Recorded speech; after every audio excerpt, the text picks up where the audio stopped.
What's good with you, Country Fresh? Ain't nothing, man. I ain't know I had your first episode, man. But yeah, before we man. even get started, man, I appreciate the platform.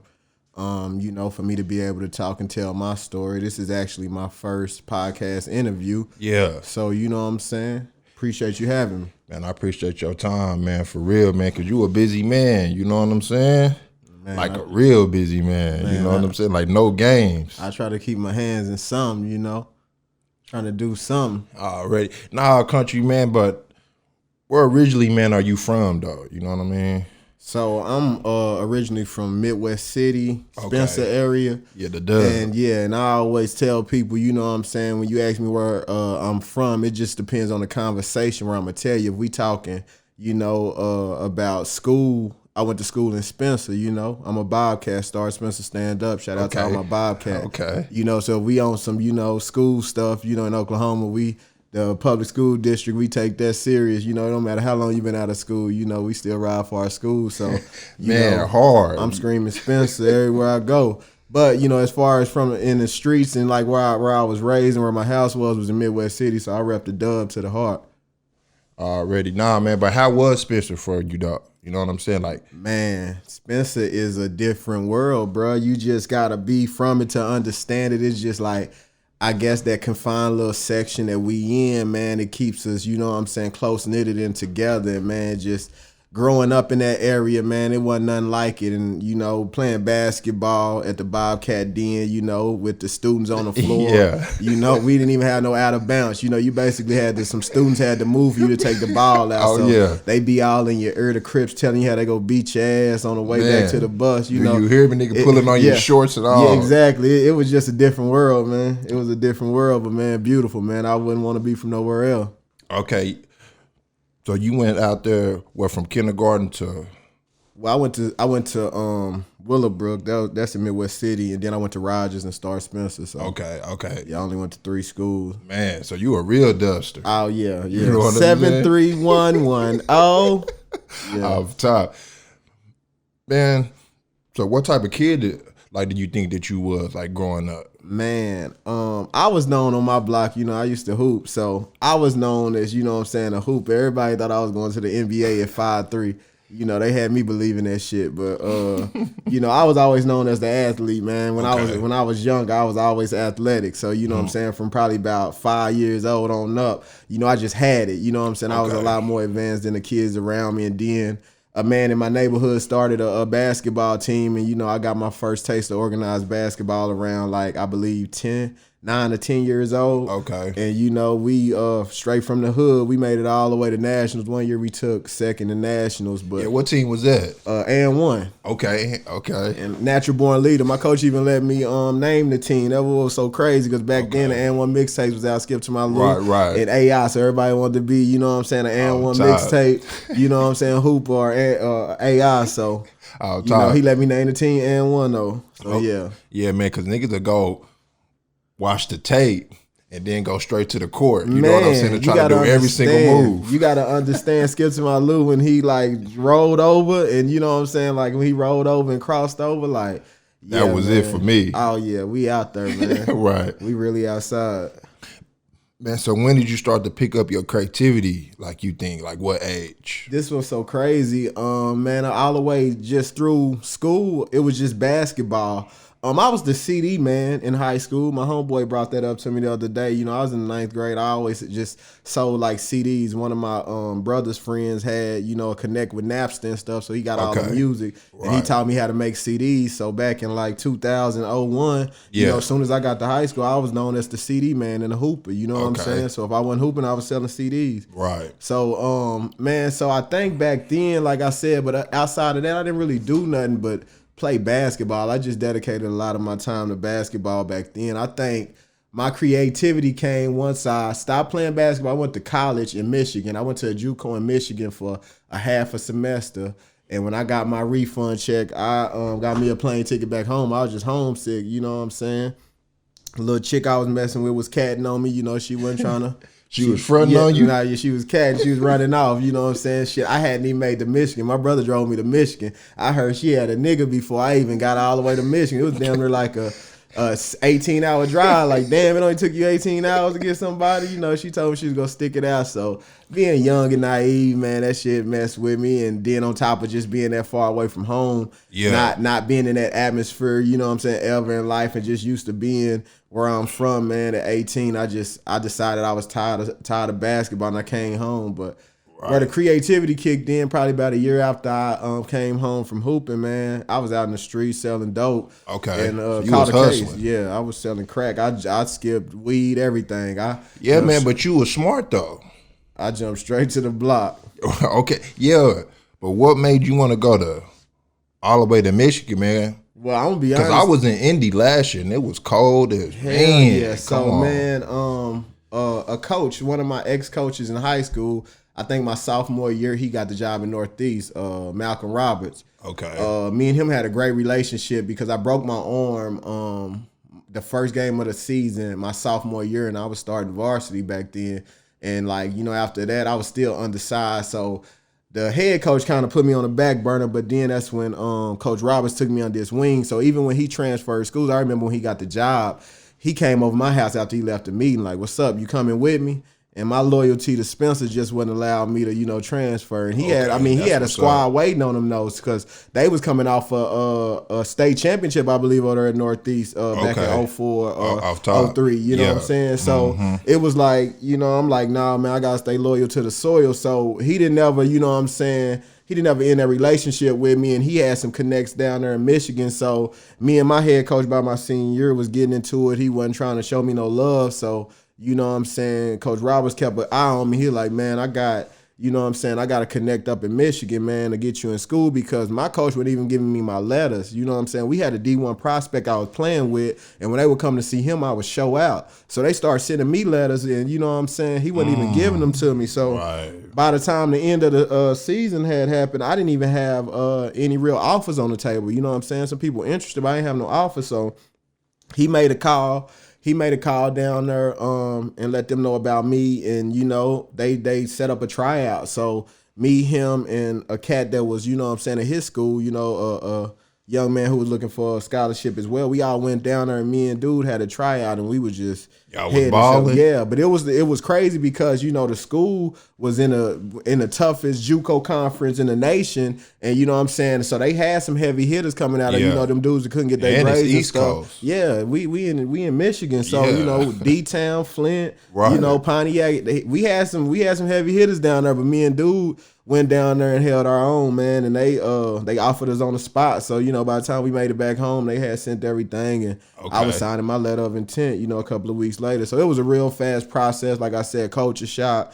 And by the time I got down there, a lot of the things that I thought, you know what I'm saying, was set in stone wasn't. It was like a whole bunch of promises to get me there. And once I was there, you know, of course, shit kind of unfolded. So that the first semester, did you leave? Yeah, I left before the first game, bro. I had twisted my ankle. Like, as soon as we started practicing, I was playing all preseason, twisted my ankle, and just amongst other shit that was going on, you know what I'm saying, I felt like that was a sign, like, man, I don't really want to play basketball no more, because my high school basketball career, I was good, bro, but mentally, me and my coach didn't get along, so I was drained, you know what I'm saying, being 18, arguing with your coach, he kicking you off the team for different shit, you know, not letting you start, and you the best guard on the team and shit. It was like, psychologically, it wore me down. So by the time I got to college, I was burnt out, bro, and I didn't have nothing else to do. So by the time I got back home, man, shit, you know what I'm saying, the streets was waiting. I mean, everybody looked at me as the basketball player, but you know what I'm saying, I was around that shit my whole life, so I knew where to go get it. So after I left basketball, I realized, like, damn, I don't really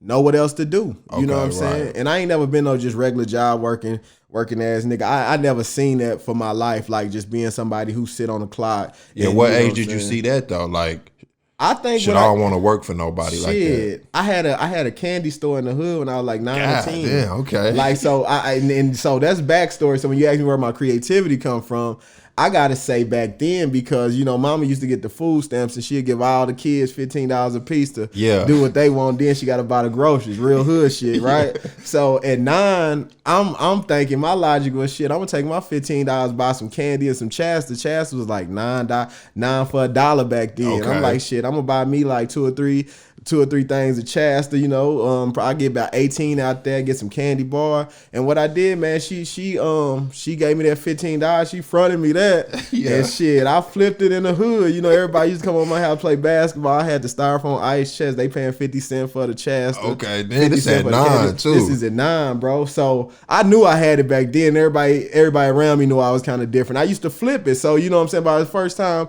I read up shit, I had my own money. You know what I'm saying? Mama taking me back to the store, you know, even when she ain't got money, and I'm buying me more candy. So I did that like the summer when I was like 9 or something. And then it's just like I said, I sold CDs from probably my first year of high school. So the creativity I think was always there, but it really happened when I caught my case.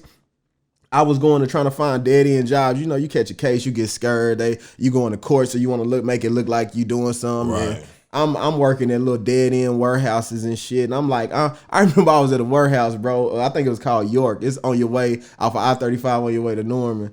And I'm in that motherfucker hanging. You got to hang like sheet metal to get painted. So we hanging them on these hooks, but these motherfuckers heavy. Yeah. And I remember shit, I'm fresh off a case and I'm like, shit, I'm used to getting some quick money. So I do that. They was telling me when I got there, like, man, people usually don't last here, man. More like if you don't last past the first 2 days, you ain't gonna come back. I'm like, man, it can't be that bad. I started doing that shit the first day I made it through. Second day, man, I brought a lunch. I remember it was just something clicked in my head. I said, can I go to the restroom? They're like, yeah, man. It was a long ass hallway. Hallway probably about a quarter of a mile. I just started running down that hall, bro. I ran all the way out to my car. I left my lunch and everything. And didn't look back. And never looked back, bro. I'm like, I can't do this. And I just knew that wasn't a life for me. So I think around that time, selling CDs all through school and stuff, I'm like, well, shit, I don't want to sell no dope, catch another case. Yeah. So right around that time, we went from CDs to the DVDs. You remember back in the day where the DVDs was heavy, where you can get a DVD copy of like some shit that was still in the movies. Mm-hmm. So I had found Clear too. Yeah, I found me a plug on that, bro. And God, man, just God, because, you know, he put a man in my life by the name of Deuce. His name is Henry Talley. He go by Deuce. He owns a barbershop in Midwest City. Okay. Yeah, real prominent cat in the city, man. And he just took me under his wing, man. I guess he seen potential in me that, you know, I didn't see in myself. Mm-hmm. And he just gave me like, I would call it a safe haven. So, you know, instead of me running through the streets trying to sell CDs, he let me set up in the back of his shop. You know what I'm saying? So that was kind of like my that was kind of like my headquarters. And back then, that's where you go to get everything at from the barbershop. So, man, I would give him a little money here, a little money there, but he didn't even really want the money. He was just trying to help keep me out of trouble. Mm-hmm. And shit, I made that a lucrative business, bro. I was like, I took CDs. I've always been inventive, man. I took the CDs, like I would have pictures of the CDs that I'm selling, like the movies. I'd be able to sell you a pitch on, you know, why you should buy this movie. So even back then, just survival tactics kicked in and my creativity was always flowing. Mm-hmm. So if, you know what I'm saying, I would say back then is really where like the birth of my creativity, where I said, okay, I ain't going backwards, man. I can't be working for people. And I was still fighting a case, but I didn't want to do nothing illegal. So I had to get creative while I was doing the movies. Back then was it. Then at one time, somebody reminded me of this. I was selling chi irons. You know what chi irons is? Nah, bro? What is that? Chi irons is women flat irons, bro.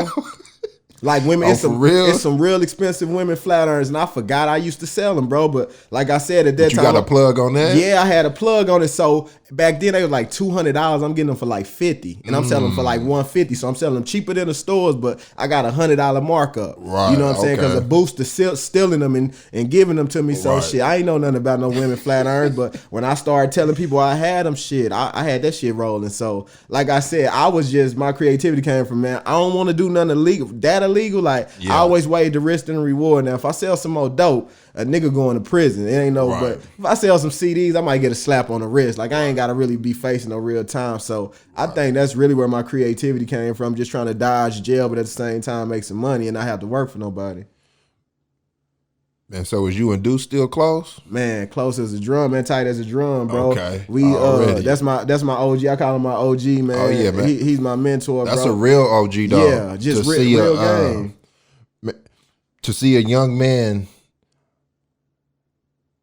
and his potential, and then take him up under his wing, and then give him a spot in the back at his own business. But, you know what I'm saying? But it's way deeper than that, bro. So even back then I was rapping, and you know what I'm saying? Rapping was my thing, and I was like, you know, when I first came to him, I was always around the shop because my best friend at the time worked at the shop with him. So I was always around him. But when he just really took me under his wing, I was telling him how I was trying to, you know, start my rap career, and I needed to get some music mixed and mastered. Man, he gave me $300, man. I remember I was like 18 or 19. But I had never had nobody outside the family do anything for me like that. So to see this man, like, damn, he reached in his pocket and gave me $300 to get some music mastered just so I could, you know, have a shot at doing something. You know what I'm saying? Because I always had passion. I think he was one of the first people just to see my grind and my work ethic. So I was rough around the edges, bro. I was hard to deal with. Like, I've been a love-hate type of person. Either you love me or you hate me. Right. But, you know, Deuce used to defend me, man. Like, my attitude was fucked up. I felt like the world owed me some, you know, I felt entitled. And he would always, instead of just counting me out or just, man, move around,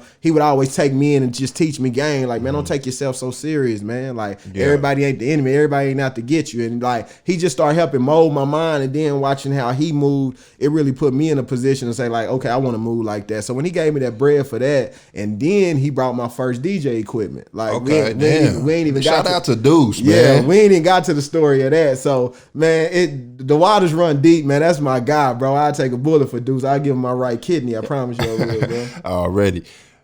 Man, so when did you start to mature yourself, though? Bro, when I had because you said that you was a hothead. Yeah, you know what I'm saying. When I had my son, man, that was a real humbling experience. He was born okay. What age was? Okay, 09. I was 22. 22. Yeah. So did it scare you at 22? Man, I'm gonna tell you this. I got a baby on the way. Okay, and congratulations. Thank you, bro. I always say that it's more pressure now for me, you know, expecting a baby than it was back then. Because back then I was so hard-headed and young. I ain't know no better. Like, I ain't know what to expect. I just knew I wasn't going to be like my daddy. Like, you know, my daddy wasn't in my life growing up in and out of prison and just really didn't give a fuck. So I'm like, man, it don't matter what I be as a father. I'm not going to be him. And I remember calling my pops to the hospital, you know, the day I hadn't talked to him in a couple of years before then. But the day my son was born, before my son was born, I called him to the hospital, walked him down the lobby, and I remember looking out the window with him like, hey, man, to become a father today, I have to forgive you as my father. So I'm like, whatever we done had in the past, man, that's that, man. I'll give you an opportunity to be a grandfather, but I'm going to definitely be a better father to my son than you was to me. And I'm just letting you know I don't even hold it against you no more. So, I mean, I kind of left it at that, and I think, you know, it was so many what changes. Made you want to do that at 22, though, man? Because there's still men that's walking around at 50 and 60 that still got that pain from their father not being there. You know what I'm saying? So at 22. But I just think I was an advocate. Like, I've always been an advocate, like, for just anti-struggle. I don't like I knew even when we were struggling that wasn't what we were supposed to be doing. Like, when you grow up in the environment and it's toxic and dysfunctional, you know, sometimes you become accustomed to it and feel like, okay, this is just life. Like, if you don't see nothing else. But for me, I've always knew, even when we was in the projects, man, I always knew I was going to be something. So I just knew, like, I guess, even though I was kind of wild back then, I had the mindset to know that, okay, this is a life-changing experience, and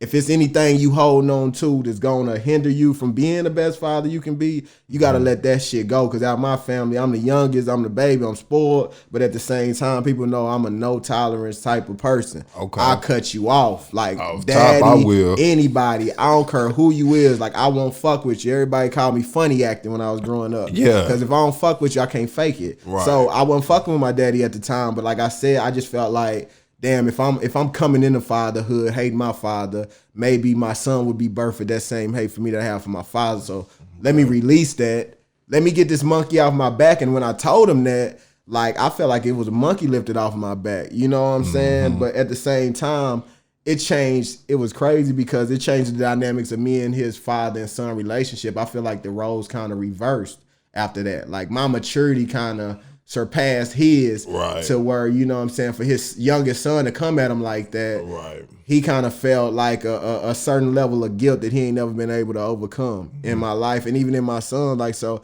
it's crazy from when my son see him, he identify him as his grandpa, but he don't really know him as like my father. He look at him like his grandpa, but he don't look at him like my father. You feel me? So it's kind of weird, bro. But and I think that, like, with our generation and their generation, we're we're more open to talking. You know what I'm saying? Mm-hmm. They wasn't raised like that. Exactly. You know what I'm saying? Like to open up. Exactly. And to express themselves. You know what I'm saying? Yeah. But us millennials, hey nigga, we'll tell you off top how we feel. Hey, you know what I'm saying? We free thinkers, bro, and that's why they always on these younger kids about what they do and how they move. But one thing I give this generation after us credit for is that, man, they not scared to be free in their thought and their expression. Hell no. Some of the shit be crazy and weird, but at the same time, like back then, like you said, they didn't even really have a voice to they had to do it the way they daddy did it, or they grandpa did it, because everything was so fixated on racism and segregation and all that in the old days. So now we just kind of in a free world creating opportunities. So it's like, man, I ain't scared to tell you how I feel now. No matter who you is, because I control my fate. I control my destiny when it comes to what I want to do and what I want to be. You feel me? So exactly. Yeah. Man, so when was your first trade, man, that you taught yourself? DJing. Because you got so many, you know what I'm saying? DJing back in 08. I was selling CDs.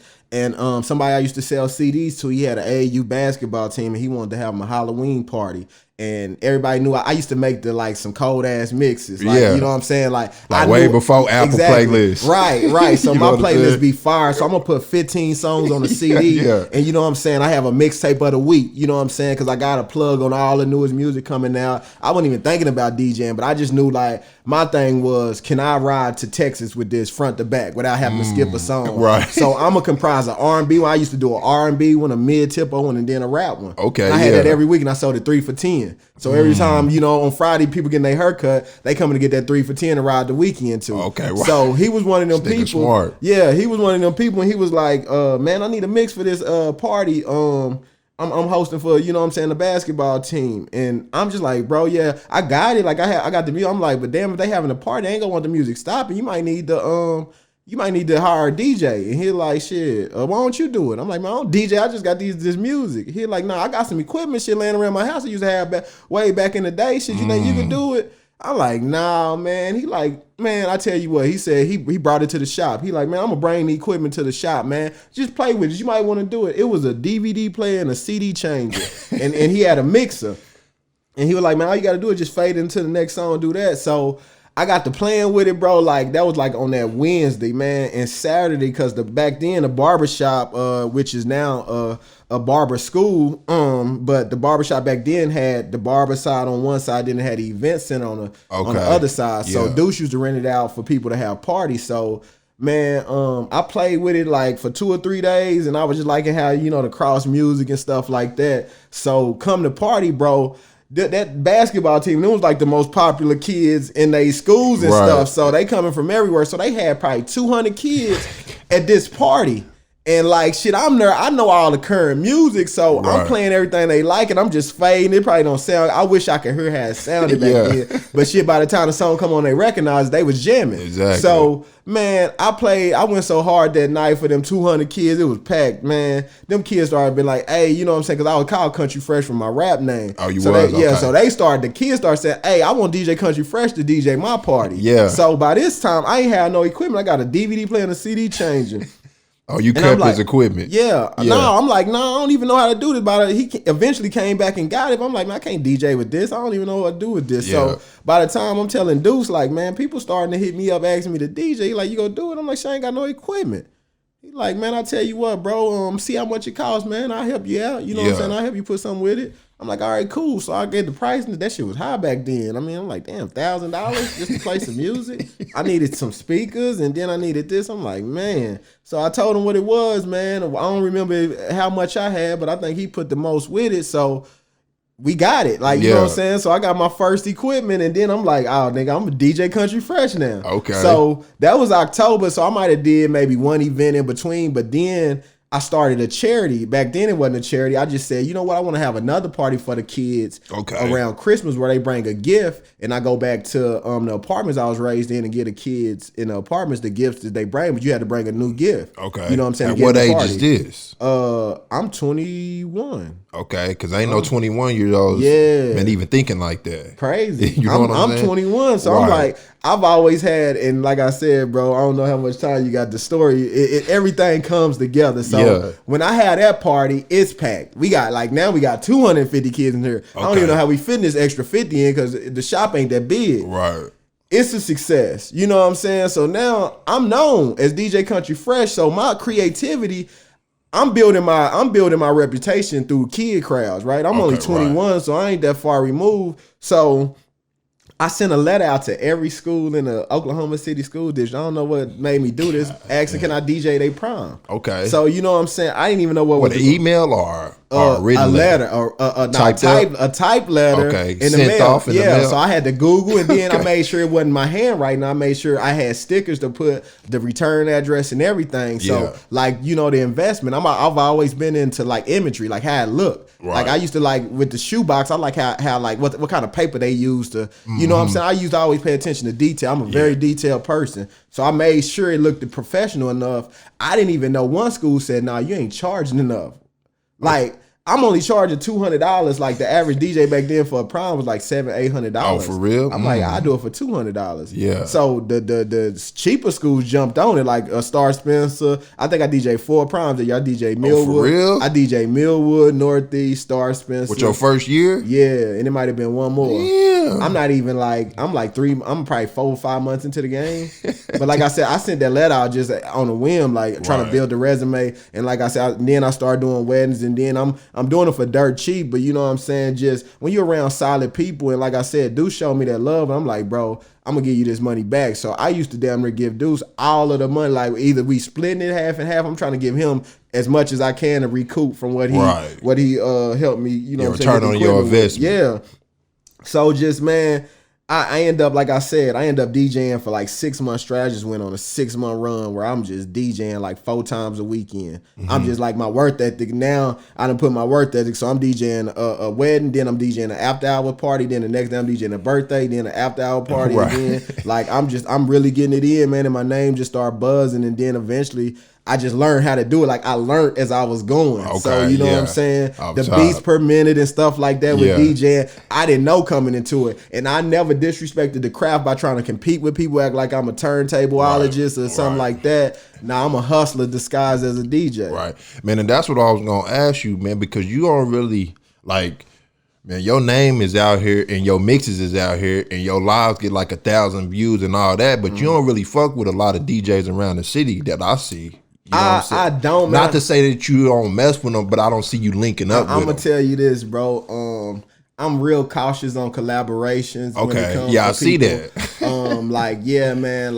I'm just an authentic dude. And I told you I'm cut from the cloth for somebody being raised under the tutelage of Deuce. We just, man, we pride ourselves on fucking with stand-up people. Right. And if you do the slightest bit of sucker shit, I can't fuck with you, bro. And sometimes I pray that I can have that forgiving heart sometimes, and sometimes it just be circumstantial. But the slightest bit of shit that you do that kind of make me feel like you on some sucker shit, I'm gonna fall back. But at the same time, it's love for these DJs. You know, I've watched a lot of DJs come and go, and you know what I'm saying, some of the hottest DJs out now, you know, I was there at they starting things like that. But like I said, I just think it was important, you know what I'm saying. I didn't never want to associate or attach my name to somebody who was on some fuck shit. Okay, you know what I'm saying? But I got love. It was crazy because when me and Roy is brother, me and Music Man. Okay. We brothers, bro. Okay. But our first encounter was crazy, you know what I'm saying? Because we met at the CD Man house, and then we exchanged numbers, and he always been a hustler. Ain't nobody go out grind him when it comes to getting booked.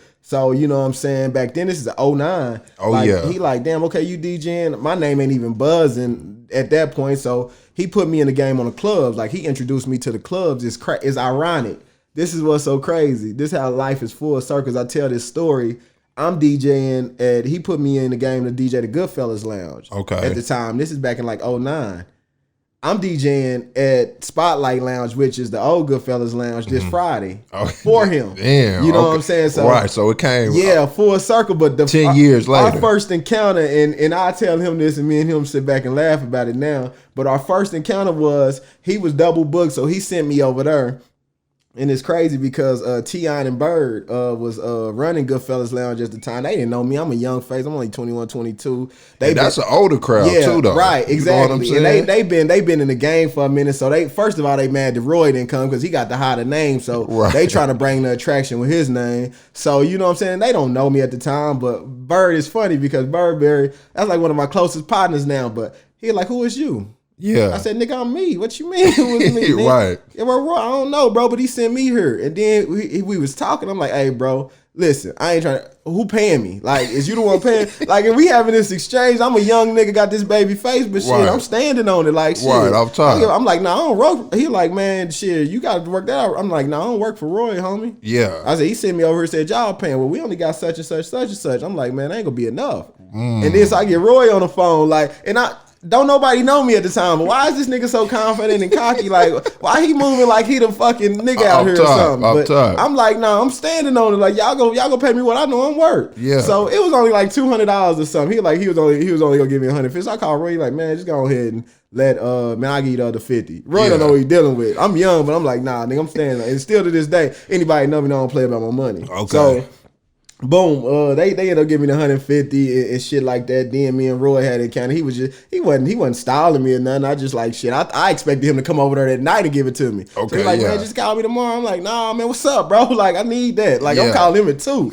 Like, I need that. It ain't even really that serious when you look back on it. But I'm trying to. My thing is, I never wanted somebody. I've always wanted to be somebody that's respected. So fuck the money, anything. I want you to know that you can't run over me. Right. And in hindsight, he wasn't trying to do that. That's just Roy being Roy. He looking out, first of all. I should have been more grateful for him even giving me the gig. Right. But at that time, I'm just a hothead. I ain't tripping on none of that. So and it's the nightlife too. Right. So you can't, so like long niggas story is drunk short, and shit. Long story short, me and Roy kind of fall out. Our first experience kind of bad. And we fuck with each other from a distance. We see each other for a while, bro. And we just didn't really fuck with each other. But it was crazy because his life changed and it changed our relationship. He had a real bad accident a few years back. Okay, yeah. And I just remember hearing about it online. Me and him was like handshake buddies, but we wasn't like we go pull up and fuck with each other. But my spirit moved on me when I seen it. I seen people posting about it, and I ain't even comment on it or nothing. I just seen where somebody said what hospital he was at. So some told me to go up there. It was crazy because how the you know what I'm saying, the extent of the accident was real severe. So his family wasn't even letting people in. And it was crazy. I just happened to come at the perfect time to where like mama done went to go get something to eat. Okay, yeah. Daddy done went there because they like his people, they shout out to the Hendersons. Like I love them to death, but they some no nonsense people. Like if they say ain't nobody coming in, ain't nobody coming in. Yeah. So I just caught it like at the perfect time. Like this all guy, because I ain't even told nobody I'm going to nothing. I go in there. By the time I'm going in the room, his daddy coming back in, and you know what I'm saying? He kind of looking, he ain't never seen me. Like, who is he? Man, I don't know what made me do it. I grabbed Roy and I grabbed his father's hand. I said, hey, let's pray. Yeah. So we all got hands. And I'm praying for him. And I'm praying hard. And then, you know what I'm saying, after I prayed, he hadn't even got up from the bed. He like, man, I gotta get up out this bed. So me and his daddy helped him out the bed, and he just man, I just need to stretch my leg. We walked him down the hallway and walked back, bro. And after that, me and his relationship, like, man, shit, blood can make us no closer, bro. And we just, like I said, in hindsight, we think about all the little petty shit we let stand in the way, like the first couple of years of knowing each other. And now, like, man, we just sit back and laugh. And like I said, he running the club, Spotlight Lounge. Shout out to Spotlight Lounge over there. I don't know the address, but make sure y'all check it out, man. His grand opening is this weekend, February 22nd. I'm doing the soft opening on February 21st. But okay. Yeah, man, it's just like I said, but when it comes to like just dealing with people, like if I fuck with you, family. I ain't looking at you like, you know what I'm saying, friends will let you down, man. But right. If I have that, if I have that bond with you, I'm gonna fuck with you like family. Me and him gotta say, if I fuck with you, I'm stuck with you. And that's just how I'm coming. But like when it comes to the DJs, shout out to the DJs. It's crazy because now we all older, like the DJs who came up when I came up. We show each other a lot more support and love back then. I guess the competition is out the picture. Okay. So, you know, it's a lot of love being shown on all ends now. You know what I'm saying? And it can be appreciated. But like I said, when it comes to certain DJs and shit like that, if you do some lame or sucker shit, if you done did some shit, I done kept account of it, and I ain't fucking with you. And now I do things that can benefit other DJs. You feel me? And you know, it ain't love like they probably feel like it should be. But I remember, you feel me? I remember that whole shit. But yeah, other than that, man, it's all love. Man, so when did you go into your like the designing part of your? Damn, okay. So the design, so I was selling cars, like so. You started selling cars for a minute. So I DJ'd for from 2008 to 2012. It just started I started getting wore down, and it wasn't just paying me enough. And I had a child at that time, so I'm like, man, I gotta do something different. This was my first job, like in 5 years. I hopped in the car business. Somebody I used to sell CDs to. He like, when I used to sell him CDs, he like, man, you should be a car salesman. He was a car manager. He like, man, I be knowing you don't know what these movies is about, but you would just make us some shit, man. That's what car salesmen do. He like, man, you ought to come sell cars. I'm like, nah, I ain't working for nobody. I told him that about 6 months later. I remember he said it, and I just started filling out applications again. And I remember, man, this was my fork in the road, real talk. Man, I was looking for a job in 2012. Mind you, I hadn't had a job since 2007. And I'm like, fuck, bro, I gotta get some money. My son gotta eat.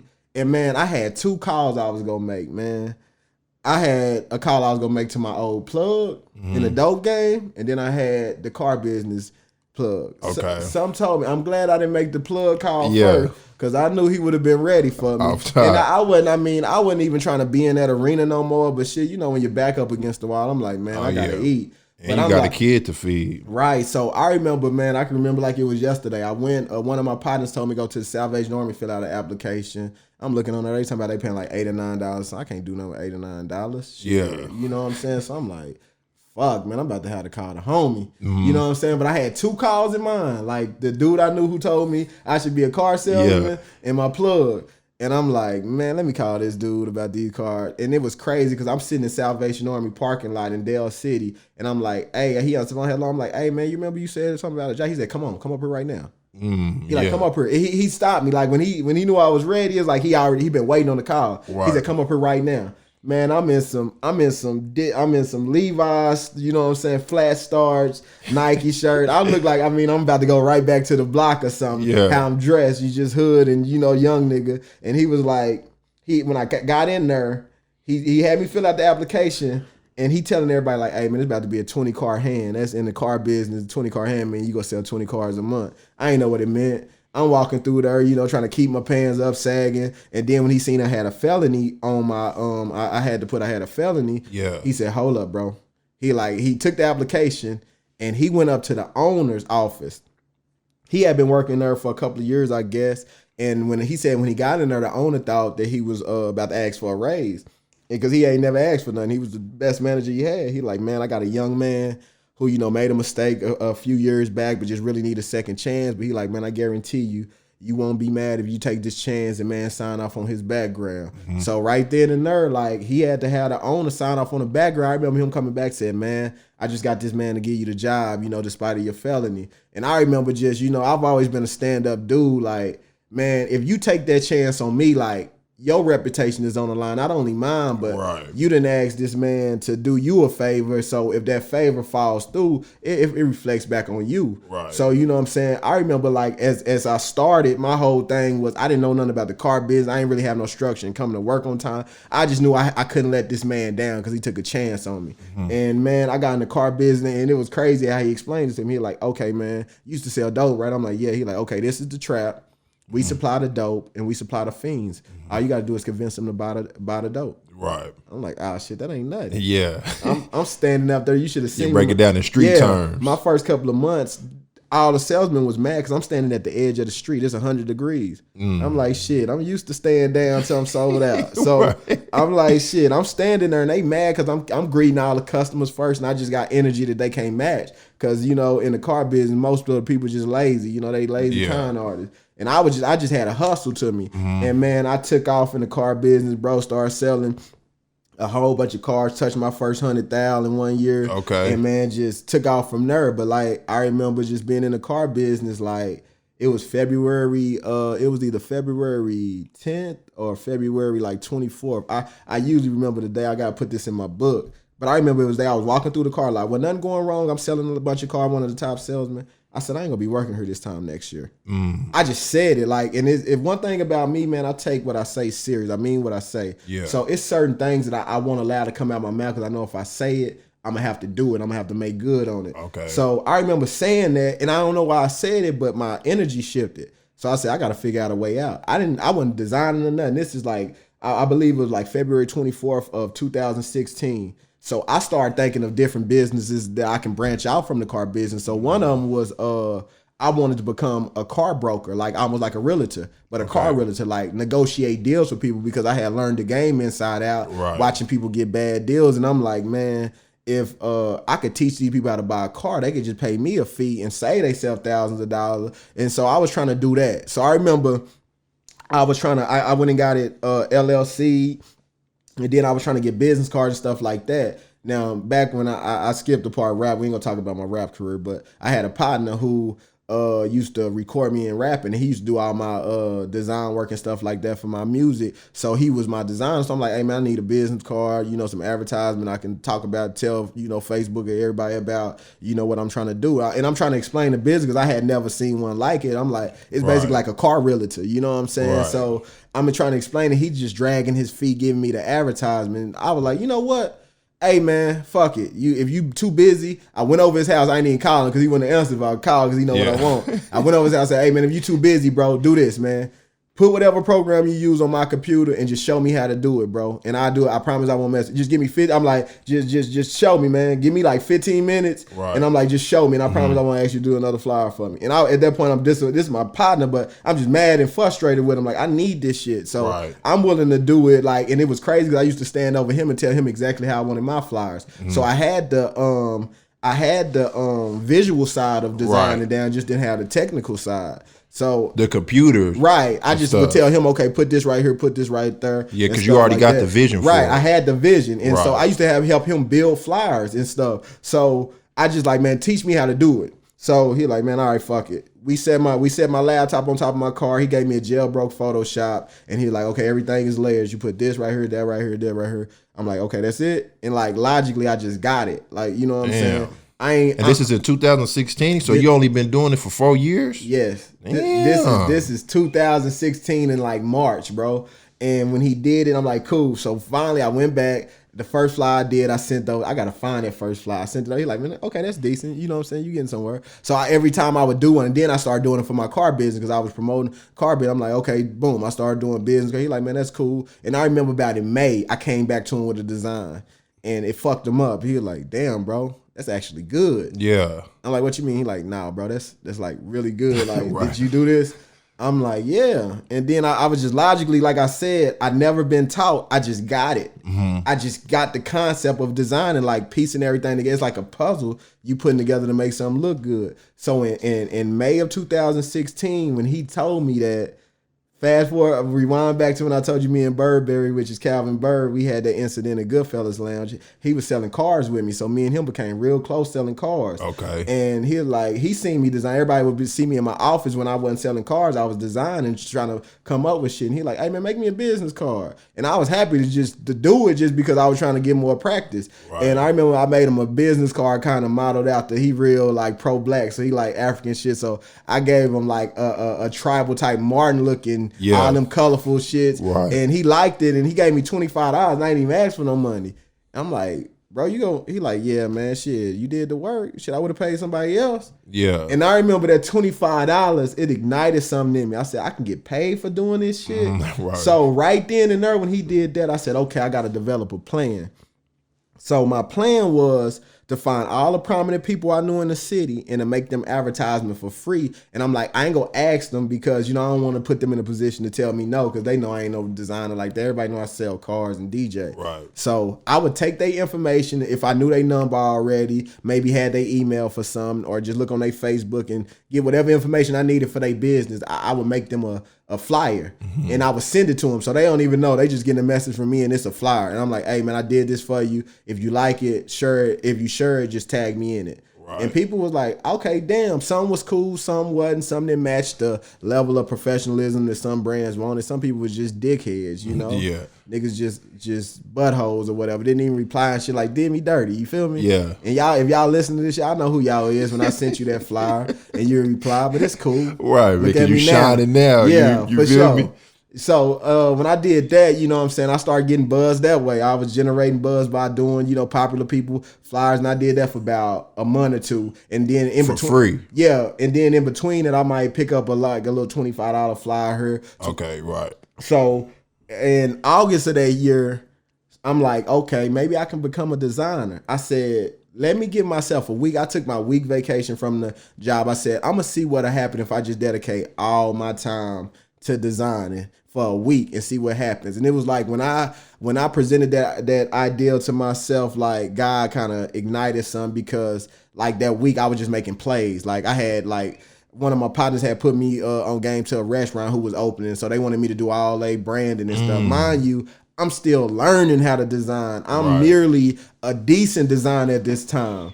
And I'm like, that whole week I was just making plays and everything was just falling into place. And I made probably a couple of $100 and everything. When I got back to work, I was ruined, bro. I couldn't function. It was like God closed that door, because I went from selling 20 cars a month to I couldn't sell a car. I'm talking to customers how I know they need to be talked to. If they want to buy a car, their credit ain't right. And it was just like everything, like like everything just shut down in the car business for me. But yet designing is growing. So because your heart was no longer in it. Exactly. So September, like I'm, I take my second vacation, because we had 2 weeks worth of vacation. Went to Vegas with my girlfriend at the time, and I just remember like I'm making plays in Vegas. Like I'm like designing for stuff for people while I'm on a plane and I'm in Vegas. I'm like, man, it's kind of a lifestyle. It's like, for real? This is how I kind of want to be living. So when I got back, I started putting the play together. I went ahead and got my LLC for the business and stuff like that. So I had a cool manager at the time. So I'm in and out the dealership all September.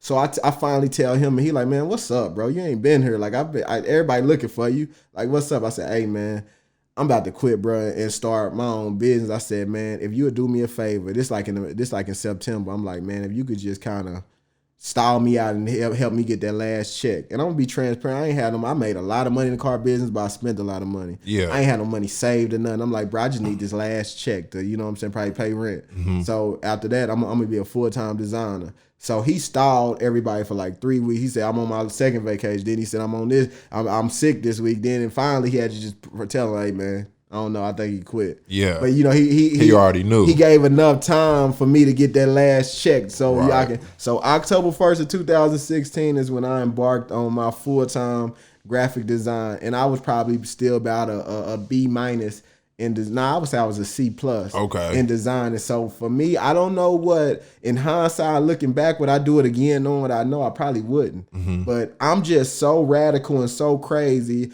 I understand that my success relies solely on my shoulders. Okay. And with everybody else count me out, I'm going to bet on myself. So I bet on myself, man. The chick at the time I was dealing with, she was skeptical. Man, but this is your third time betting on yourself, though. And as you put it in that perspective, I don't even you know what I'm saying? It's like, damn, this nigga been betting on himself since 9. You hear me?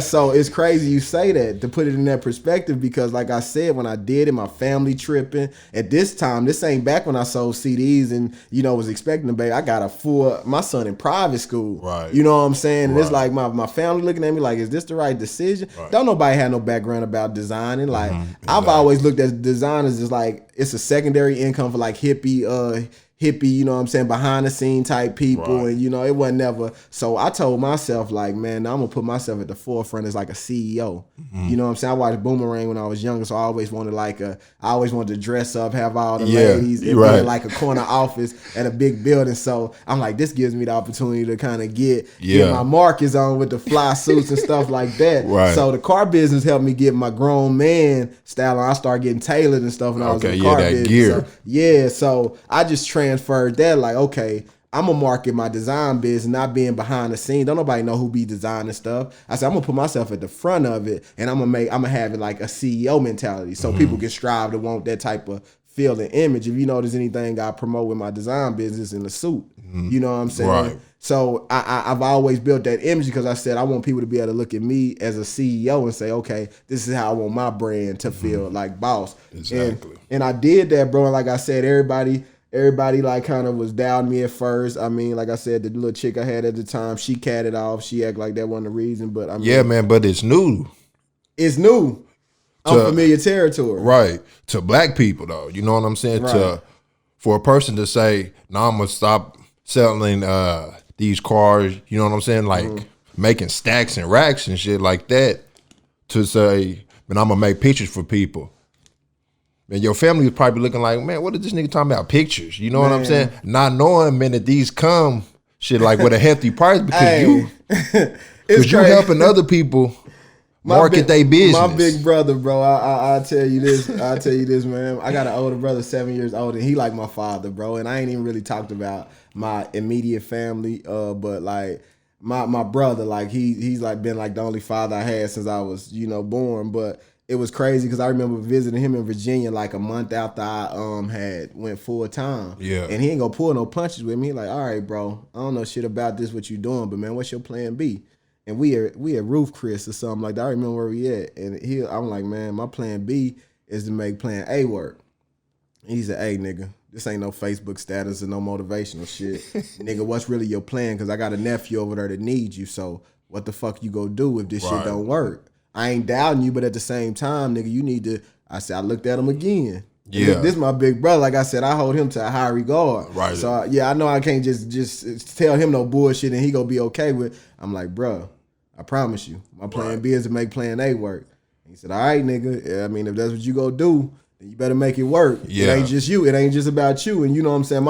And I understood my family's position because, I got a son now. It ain't, those irrational decisions I made when I was younger. Right. That's one thing. But like now you got a whole human being depending on, you know what I'm saying, the decisions you make. And I got it. But like I said, at that time, I bet it on myself, man. And I did it, bro. And I just knew if I could have this shit full time to learn instead of trying to learn after I got off of work and shit like that. And then like all the designers that's around me, they got jobs. So you know what I'm saying? If you call the average designer right now, you be like, man, yeah, I do when I get off work. Yeah. Country Fresh go do his shit at 5 a.m. Right. I've been and did you 5 flyers before they can get to you 1. So I knew the turnaround. Man, that was my claim to fame. Like when I didn't have nothing else to go by, when I'm like, everybody might be right. I knew because I dealt with other designers in the past from the rap game, DJing and stuff like that. And even the problem I had with my friend who taught me, they lazy. Okay. They don't want to get the work done right now. Right, quick. My sense of urgency in everything I do is right now. Like, so I said, man, even though I ain't as good as them, I said, I know people want shit quick. We live in a right now world. Oh, yeah. Like, you know what I'm saying? Don't nobody want to see something they really want and then have to get it later. They want it right now. Exactly. That's why Amazon come the next day. Right. You know what I'm saying? So I'm like, I was banking on that. I'm like, shit, I'm going to just do this shit as fast as I can. As soon as you order it, I'm going to have it done. I did that. So I remember like those first couple of months in the business, it's like shit, when people start becoming on them, they're like, man, his shit might not be as good as old boys, but shit, old boy gonna take 3 days, man. I might could just ride. His shit ain't that bad. Right. I mean, to get it back in the same day. So the logic, like I started changing the mentality, and I'm not gonna take credit for something I ain't do, but I feel like, and somebody could listen to this and correct me if I'm wrong, I feel like from designers from 2016 to now, I put the pressure on them to deliver a lot faster than what they were back then. Because right here in the city, in Oklahoma City, if you have to compete with designs by Demarco for a flyer, you might be better than me. You might can design, but it's a lot of people with a lot more history of designing than me. But this motherfucker go get it done in less than a couple of hours. Okay, so hours. Exactly. I can't even be bullshitting when it comes to this dude, because if I hesitate on my customer one bit, they go call him and that shit gonna be done. Right. And I took a lot of people clientele just off the strength of that. And then eventually, as I just kept on honing my skills, my talent caught up with my work ethic, and then the rest is history. Bro. Yeah, man. But how'd you get on that billboard though? Because that was big, man. The billboard, that was big for the city to see a nigga on the billboard. That billboard, just from the bottom. You know what I'm saying? Billboard crazy. I'm gonna tell you like I'll tell you off record how I did it, but I can't really tell everybody the play that was made. But I put myself in a position by the work that I produce for some people who feel, so strongly and appreciative of what I do for them and their company that they gave me their billboard slot. And they gave me on 4 major highways. And that's like that's 4? That's a $5,000 spot that I got. Damn. That was a $5,000 spot that I got for just my work. And I remember I was in Texas when they first went up. And I remember coming back from Texas, and me and my son stopped off the highway, and it was on a motion billboard. So, it's got like 3 or 4 different things that's shuffling with it. Yeah. But I remember sitting there, I went to... Oh, but people catch that shit, though. Right, Trust me. right. You know what I'm saying? I be catching it. It breaks down to like, it's like 500,000 commuters a day that be on the highway. So if you break that down to divided by 4, like that's a lot of people who seeing your shit. Right. So I remember my son looking up at it. Me and my son got the same name. He a junior. And when it came and he looked, man, to see the gaze in his eyes, like, damn, this is my daddy. He like, wow, daddy, you on a billboard. Right. And man, just so proud of it. It Was crazy, bro, because after we left, I took a picture of him. I took a picture of it. After we left, I pulled back up to the house, and I'm like, son, go in the house. And man, for the first time in my life, bro, I cried tears of joy. Right. You know what I'm saying? I didn't even know. From all your hard work. Right. Like the sweat, blood, and the tears like that went into that. Like all them conversations playing back in my head when people was doubting me and people didn't believe. And I'm like, man, I've put myself in this position. And, this some shit that happened 3 years. You know what I'm saying? That's what I'm saying.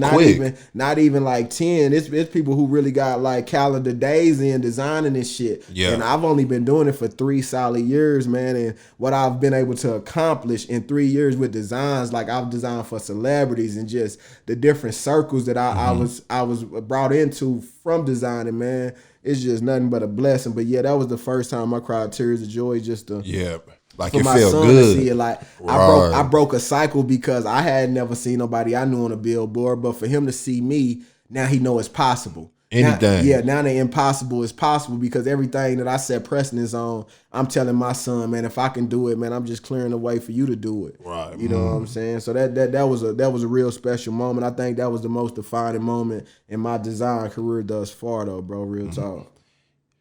Yeah, man. But what do you say when people say that your prices is too high?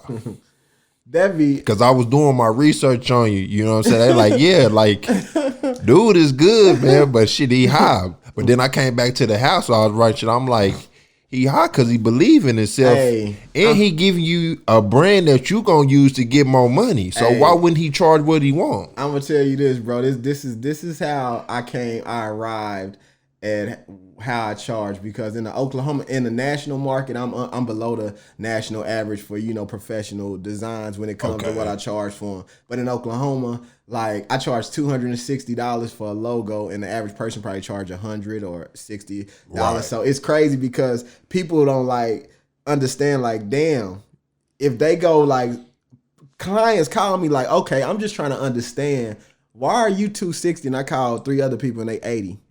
Right. I said, I mean, my work speaks for itself. I said, it's a lot more value that I put into, my work and my craft than I feel like a person who charged $80, because they wouldn't be charging $80 if they really invested the time and the energy and what I have to know how to do what I do. But I'm gonna tell you why I started charging that is because probably about a year into designing, it was like a black business portal. It was real viral on Facebook. Like, it was a group with 1 million black people in it and all over the nation. And you just put what you do in there, and everybody get the liking it, tagging you, and trying to, solicit their business and stuff. So excuse me. No problem. It was a designer from New York on there. And I remember his logos. Like, I remember seeing them, I'm looking down, and that was the first time I seen something that just discouraged me.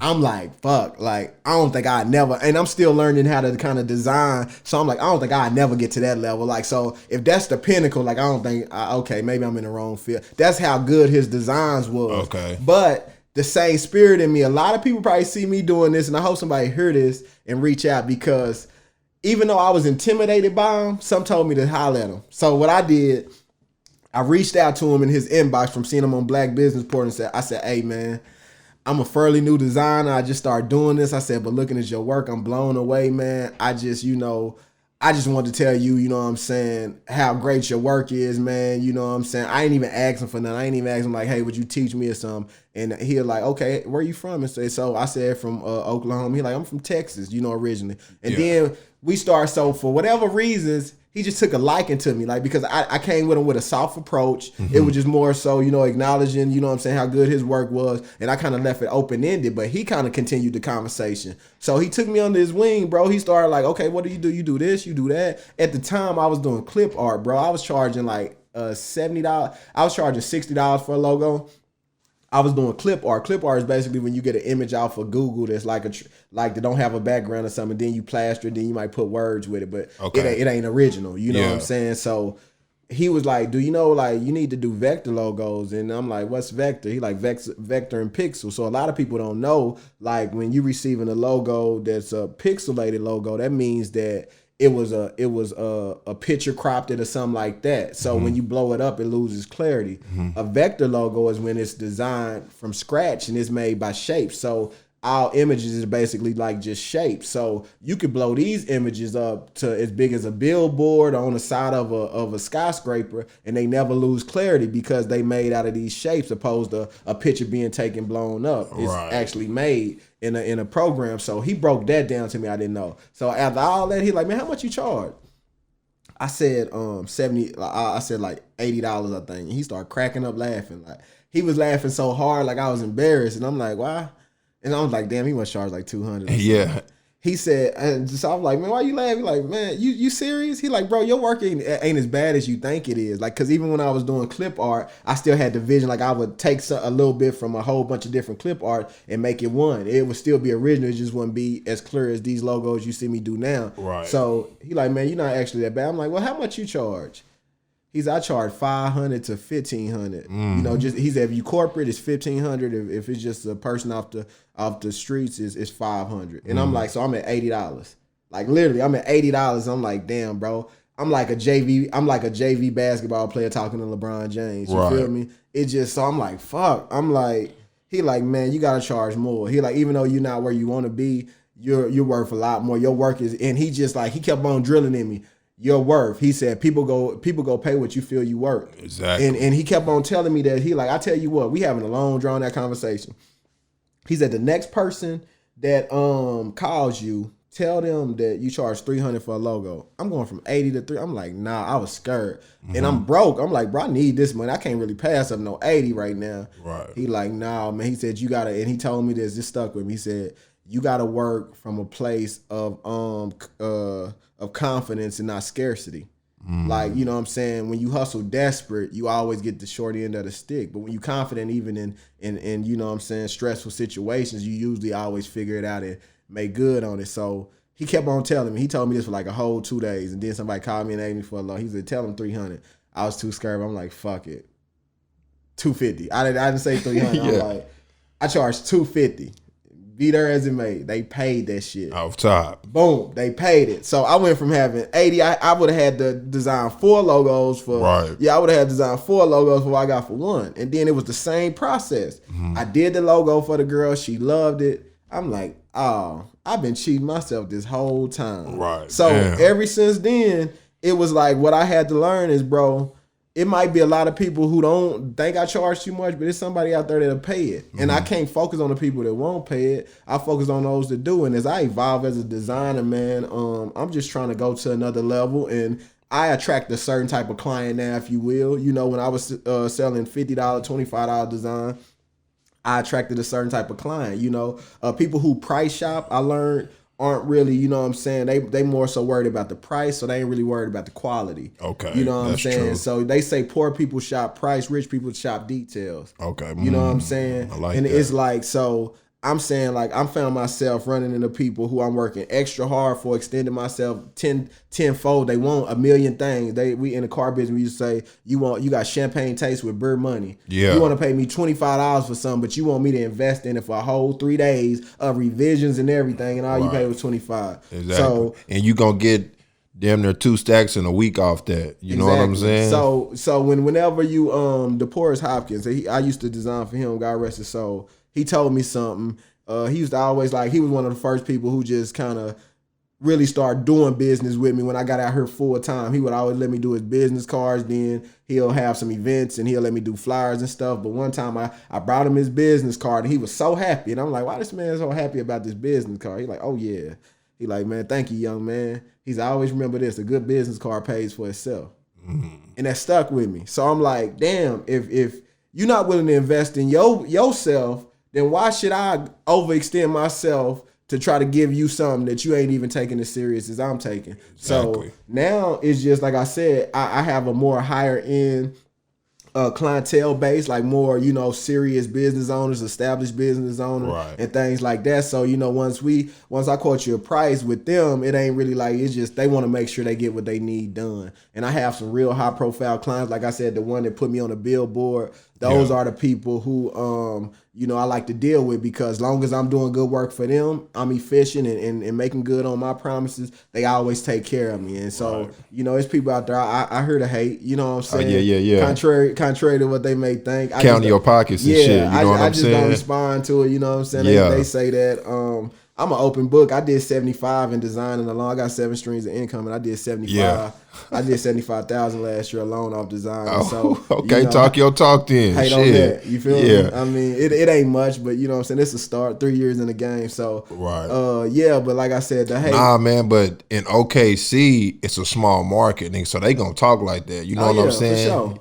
The vision ain't there. So if they had the vision, they understood what I bring to it. Because anybody that I design for on a regular will tell you I add way more value than a price. Like my value exceeds the price, because if I do something for you, I'm gonna add something extra. I'm gonna make sure, you know what I'm saying, if you slipping on something, because I might been and design 5 things for 5 different dispensaries, and then it's a dispensary who ain't really creative as the other ones are, or have the ideals of what it take to market and things, and I might share an ideal, or you know what I'm saying, something that I learned from this other dispensary with them, and now they made privy to some information in they field that they didn't even know. So I'm always looking to add value, you know what I'm saying, to people and to whoever I do work for. But I mean, like I said, everybody ain't with it, and I know it. I ain't for everybody. I can't design for everybody. I think before we started this, we were just saying, man, it's a market for anything that you want out here. Exactly. And you just got to find it. So I don't really focus on people who don't want to spend what I charge for design. I just focus on those who do. Right, off top. Nah, man, this nigga said 75,000 off. That's liquid. That's off like, your head. I made off your curve. You know what I'm saying? I made 110 one year in the car business and took home 72. So I mean, to make 75 liquid, I mean, I'm proud of that. Like Hell said, be proud of that. That ain't me. You know what I'm saying? No way should you know what I'm saying, this come off as I'm trying to be cocky and bragging. But a lot of people talk a lot of shit about me, and I don't say nothing. I don't get in front of mics a lot. Yeah. So you know what I'm saying? I just want to let them know who talking about I'm too high, I'm this, I'm that. Y'all ain't stopping shit over here. Right, off top. And we can move past that. Off top. Nah, okay. So what made you want to do the trap? You know what I'm saying? Like the spelling bee trap. Like, what made you even want to do that, though? Man, this is a dope ass conversation, because you making me like what's the idea I don't be like, it's crazy, because like I don't be looking up at the scoreboard, bro. Like I be grinding, I be working. Man, you moving. I'm in the game, man. And so as we had this conversation, as you asked me these questions, it's just crazy, because Trap Spelling Bee came to me last summer, man. Last summer? Yeah. And it's already here. Hold up. What the fuck? I'm going to tell you, like July of last summer. You know what I'm saying? I'm probably off some of that good dispensary. Yeah. And I'm thinking like, man, it's dope. I'm like, it's dope how we got our own like coded language as black people. Like, cause you know, if I'm calling somebody asking for something I'm supposed to be asking for, I'm gonna use a little code. Hey man, you got some of that? Right. You know what I'm saying? We go say something and like it don't make sense like a motherfucker to somebody who don't understand, but it makes sense like a motherfucker does. Right. So I'm sitting there one day thinking like, man, how dope would it be to do something to where people had to spell these Ebonic and slang words that black people use, you know what I'm saying? Because the shit is worldwide. Like universal. Like from any city, you know what I'm saying? You could talk to black people. Right, and everybody gonna have a different slang, and that's what Trap Spelling Bee entails, like different regions of you know, and it's crazy because it's fun and funny, but it's educational too. Yeah. So I mean, if you want to get down with the lingo of New Orleans and stuff like that, it's words in Trap Spelling Bee that can kind of, you know, make it, and then it got real definition. It explains to you what they mean. So man, when I was thinking of that, like I said, the ideal came to me in about July. And then I had started telling some of my closest business friends and things like that. And then I shared it with one particular young lady. I won't say her name. I love her to death. But for some reason, I just had something in my spirit made me feel like she would go tell somebody. Okay. And at that point, it was just an idea. I hadn't even started conceptualizing it or nothing.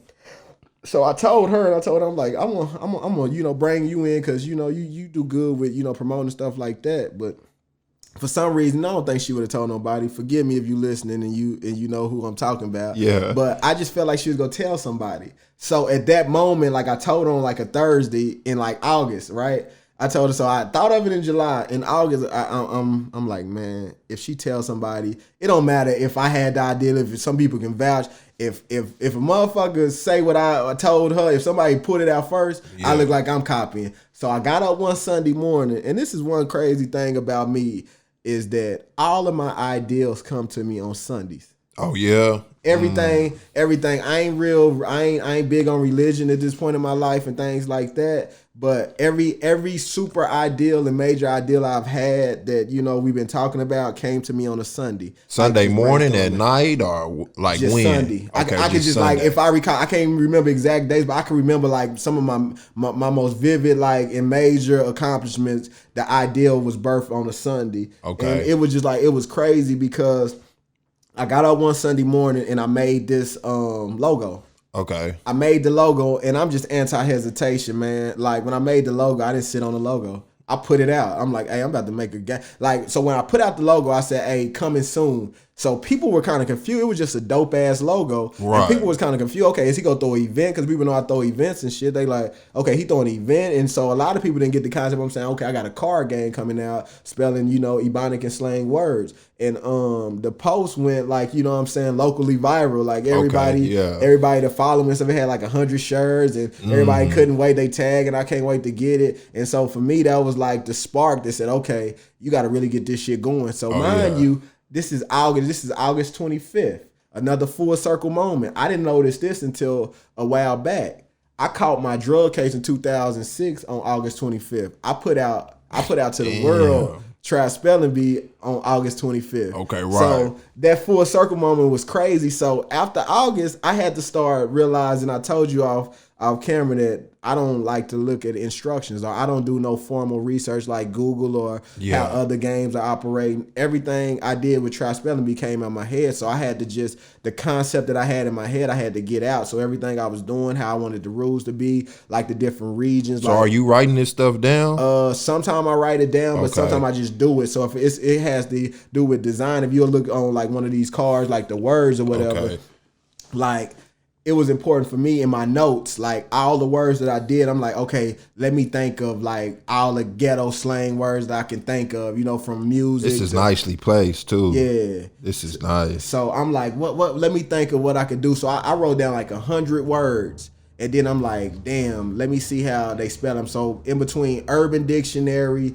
and me listening to songs and stuff like that, I broke it down in certain words. Like, you just really have to be deep from the hood to know what they mean. And I just kind of conceptually put the definitions in a spelling. So why I'm saying trap, we can't spell it the right way because it's the trap. So like some words are exaggerated through accents of different regions. Yeah. Some words, like hallelujah. Like I got a word hallelujah in there. Like we don't say hallelujah, we say hallelujah. So you spell it as how we say it. So a lot of people, when they plan it, they get frustrated. Like, man, that ain't how you spell that shit. But it's like, that's how we pronounce it. You know what I'm saying? So that's the trap way to do it. So, man, all that shit happened, and I was able to have from August 25th for putting that out, I sold my first game like September 16th. God. And I've sold, like, to date, I've sold probably right at like 275 copies of it. Yeah. How does that feel? Man, crazy. When you got people all over the country playing it, like around the holidays was real crazy. I had people all over the United States with their family playing, and it was like, it's crazy when you hear people talking about it and they ain't connected to you, so you know it's authentic. And then like I'm seeing Facebook posts and people will screenshot me and stuff like, hey, I heard the dude from Oklahoma made this, like, what I'm saying? And then that reality hit you like, man, you did something that's bigger than yourself. Right. And, I just created another passive income that I can pass down generations to my kids. And what I'm saying? It can always last. I always looked at the concept, R.P. Nipsey Hussle, when he passed, they said he did $10 million in sales in 5 days. You know what I'm saying? And it was just like, it's unfortunate he gone, but he put himself in a position to, he put himself in a position to make sure his kids were straight and his family. And that's all I be living for, my legacy, man. I chase that legacy because I know when it's all said and done with, man, ain't nobody gonna remember what I had on when I did this interview. Right. Or in 20 years from now, I told somebody that design and that fly shit we be on and the cool Instagram post you posted 2 weeks ago. That shit don't mean nothing. That shit don't mean nothing when you gone, man. Your deeds and what you put into this earth that, you know, can be a reflection of you is all that matters. So I be heavy on that, bro. Just trying to put myself in position to put hooks in the water to create more opportunities for me and my people. Right. Man, so how many cars you got there, man? Because you said that you made this within a year.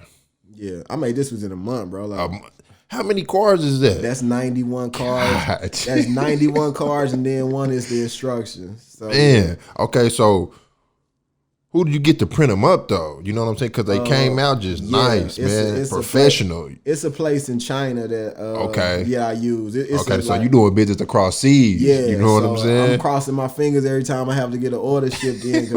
That shit, sometimes they be tripping in customs, and we've been beefing with China a little bit. So I ain't even had to order none since December, but I'm kind of getting low, so I'm going to have to place an order soon, and I'm kind of scared because people been saying they shit been getting caught in customs, but hopefully I don't have that problem because I've been doing transactions with these people. I done had a couple of transactions with them, so yeah.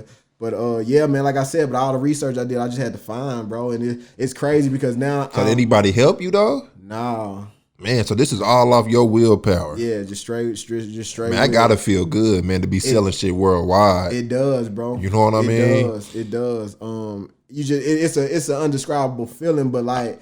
I had to come to learn to embrace it, man, because I just had to know that I'm different. Like my creativity is special. It's not normal, you know. And I used to be like, man, I can't do nothing like that. I can't do it. Like, man, what it look like me putting out a game, and that's what they do. And who is they? Like they is me. Exactly. You feel me? So like when I finally came to the term like, okay, I ain't like everybody else. It ain't even on no cocky shit. Mm-hmm. Even with designing and everything, I just realized like I'm different. So when you wire different, you gotta move different and understand. Like I understand that people look at me and some people might think I'm cocky, I'm stuck up, I'm standoffish. But what I had to learn to understand is people can only view you from their perspective or their level of perspective or level of understanding. Mm-hmm. And a lot of times you can't think like me because your mind don't work like mine, and you ain't been in the positions I've been in, or you ain't made the moves or the calls on 4th and inches that I had to make to survive. So I just like I said, I just realized like, man, you different, and I just own it now. And like I said, I try to be inspirational to those who watch me, man. I understand my influence. I've always been popular from school to now social media. Yeah. And now I just understand. I'm always telling the young homies, like, man, use your influence, bro, the right way. Like, so I have a charity as well. I told you about the charity a little earlier. Yeah, let's talk about the charity, man. I've been having that. So I have a charity called Give a Little Foundation, where each summer I host a camp for youth boys in between the ages of 6 through 13 called the Youth Boys Life Camp. Yeah. To where I teach them on life skills on how to become successful. So it has nothing to do with sports or nothing. It's simple life skills, ethic, you know, mental health, emotional intelligence, health and wellness, and I mean just all these different things that when we was being raised up, people didn't really touch on. You know what I'm saying? If you wasn't shooting a basketball or running a football, then you was kind of forgotten about it in the hood. So, you know, my thing is my son is growing up. He's into theater. He want to be an actor when he grows up, and he ain't really as athletic as I was. And when he was younger, it used to kind of frustrate me because I had it. At like 5 or 6, I was the best kid around my block of my neighborhood of my apartments, and like he ain't like that. Like his coordination ain't there and stuff. So it would frustrate me when he was younger, but then I started learning his interest and his passion, and I'm like, shit, he just as good at acting as I was at basketball. So let's put our energy into that. Like now he has a book coming out. My son has a crazy imagination. So last summer I had him to write a short story every day, like during the summer when he was with me, you know, and I said, he was like, what you want to write about? Just whatever come to your mind. So if we riding down the street and he see a dog or something, if his little mind and his imagination creates a story about that dog. So he did probably 10 to 15 stories last summer that we comprising of a book called The Imagination Station. Okay. And you know what I'm saying, that we're gonna release that. The baby I have on the way is due August 1st, and we're gonna release the book. He said he want that to be his gift to his little brother or sister. I'm having a gender reveal this weekend to find out what I'm having. Okay. So he want his goal is to have it out by the summer so he can read it to his little baby brother or sister. Yeah, that's nice. So yeah. Man, that's nice, man, that your son is looking up to you like, man, I can do whatever I want. Man, that's how you feel too. You know what I'm saying? Because your thoughts is coming to you, man, and you acting on them. Yeah. And then you showing everybody that you acting on them. And then you showing your son your thoughts. You should act on them too. You know what I'm saying? And then you encouraging them too. Yeah. Man, that's big, man. Yeah. You know what I'm saying? I ain't never had no shit like that. Straight up. But I got off the subject of my my charity. But I do the camp. So the camp is for boys 6 through 13. And then every Christmas holiday, I have 2 events. One is I do the hoodies for the homeless. So about 5 years ago, I like lost 30 or 40 pounds.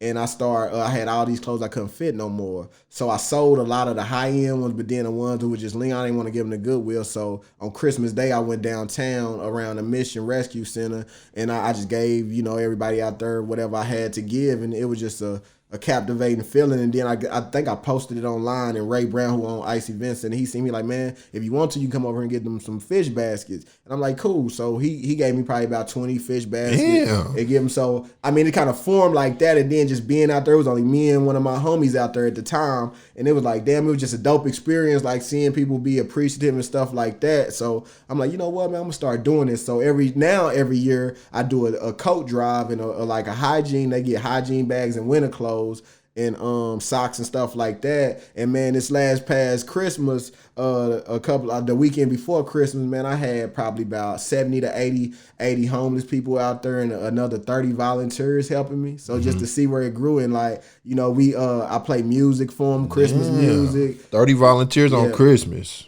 Give them holiday music. I mean, give them like food. Like we get them pizza, and then somebody came out there and helped us with chili. Yeah. And if they got kids out there, we giving them toys. And then I was telling you briefly about like my toy drive. So I grew up in some apartments called Rolling Meadows. They call something else now, but in the early 90s, they was called Rolling Meadows in Midwest City, low income Section 8 housing. And man, I just remember being a kid there, man, we was just broke, bro. Mom's trying to figure it out. She's doing her best. But, like I said, even when I was in a struggle, I've always been anti-struggle. Like, man, I know we supposed to be doing better. I never embraced it. Like, I had homies around me, they still stuck in the hood because they just felt like this how I could be. Right. I always knew like I was gonna be something. My auntie used to tell me, you my special nephew. And I used to believe it, like, yeah, I know I'm gonna be different. So I remember one Christmas, my sister wrote a letter to, it was called a Dear Santa letter, to where they had kids, one charity had kids write letters on their experience of life and why should Santa bring them some gifts. My sister, she's always been a scholar and stuff like that. So in the 4th grade, she articulated our struggle so much that it captivated like 2 or 3 families from this church charity or whatever, and they brought us all these gifts. So we went from moms like, shit, I'm gonna let our cousin claim y'all on the taxes, and I'll let all y'all get about $200 or $300 worth of clothes a piece. Yeah. You know what I'm saying? Then we go just save the rest. But that's how we was anticipating. That's how we used to have to rock. Like so. Right. So Christmas was after New Year's. Right. So at 7 or 8, our logic was, okay, shit, we ain't getting shit now. We might get bare minimum. A family member might come through or something with a little gift or something. But our shit gonna really come, when Mama get the income tax. You know? Mama wasn't even working. One of our cousins working at a fast food place claiming us, and she getting shit $8,000-$9,000. Give my mama 3, you know what I'm saying, for us, and we balling, you know what I'm saying. So it was like when those families came through and gave us those gifts that year, man, I remember being a kid, like 8 years old, feeling like, damn, somebody actually care. Right. Like, you know what I'm saying? Because shit, daddy ain't there. Family, we like, family, we wasn't like the popular ones out the family and shit like that. So we always, missing the holidays with the family and shit. People kind of counted us out. And it was like, I remember feeling like, man, these people care, they white folks. I mean, shit, I ain't racist or nothing like that, but I felt like, shit, if somebody needs to come to the rescue, it should have been my own people. Right. But, like I said, them white folks read that letter, they felt so compelled to help, and they brought us all this shit. It was just bullshit, but it was stuff. Yeah. They was something to open. Yeah, it was like a shoebox wrap, but it was like some tennis balls in it or something. Yeah. But it's something to open, and it's something to look forward to. So I remember that feeling, man. That feeling just always grew in me. So when I was in a position, when I started DJing, I had that party and went and gave all the toys from that party back. I just started a foundation through that, man. And now I've given over probably about 600 kids in the last 12 years. Like I've given like over 600 kids gifts for the holidays. Like, and they all get 3 toys. They get a big toy, a medium toy, and a small toy. And it's just, man, it's just a blessing. Like I said, that's a blessing, bro. Looking back on it is crazy because, like I said, I really had that feeling. And when I tell the story, when I'm talking to the people and their kids, like, and I tell the young men, they're like, man, look at me and know that I was once you. Exactly. Like somebody did this for me, so when you get old, I need you to do this for somebody. And man, it's just like it's a real great feeling, bro. Like I said, to being able to help that many people. I recently, last August, I got a letter from the governor, man, of commencement. Yeah. Okay. Yeah. Yeah, like what? Just telling you. Thank you for what you're doing in the community. Right. And I felt like, man, that was big. That was one of my biggest accomplishments. Not because somebody acknowledged me. It's just the fact that, man, I could have been on the governor's desk trying to get a pardon. Exactly. You feel me? Exactly. But somebody made you aware. So even if it's just a piece of paper you signed, my name came across your desk and you put your signature on it for something I did, and positive in my community, and and it's government sealed. You know what I'm saying? I was government sealed, stamp. Yeah. So that's priceless. So I'm solidified. So yeah, you know what I mean? Man, just being around front, bro. Like I said, I don't take that shit lightly, man. I don't be sleeping on my struggle. I don't be sleeping on my success, but it's crazy just doing this podcast with you. I've never really had a platform to really just explain myself. People see me do shit, and you know what I'm saying? They form their own opinions because I'm standoffish if I don't really know you or mess with you. So people be like, man, he cocky. Somebody come back that really rocked me, like, man, they was saying you was cocky or you was on some bullshit or something. I ain't even saying none of these people. Right. I just don't fuck with people. I stay with myself. Don't even know them. Right. But like I said, me having this platform, I appreciate you giving it to me to just kind of tell my backstory. And I'm coming out with a book this summer.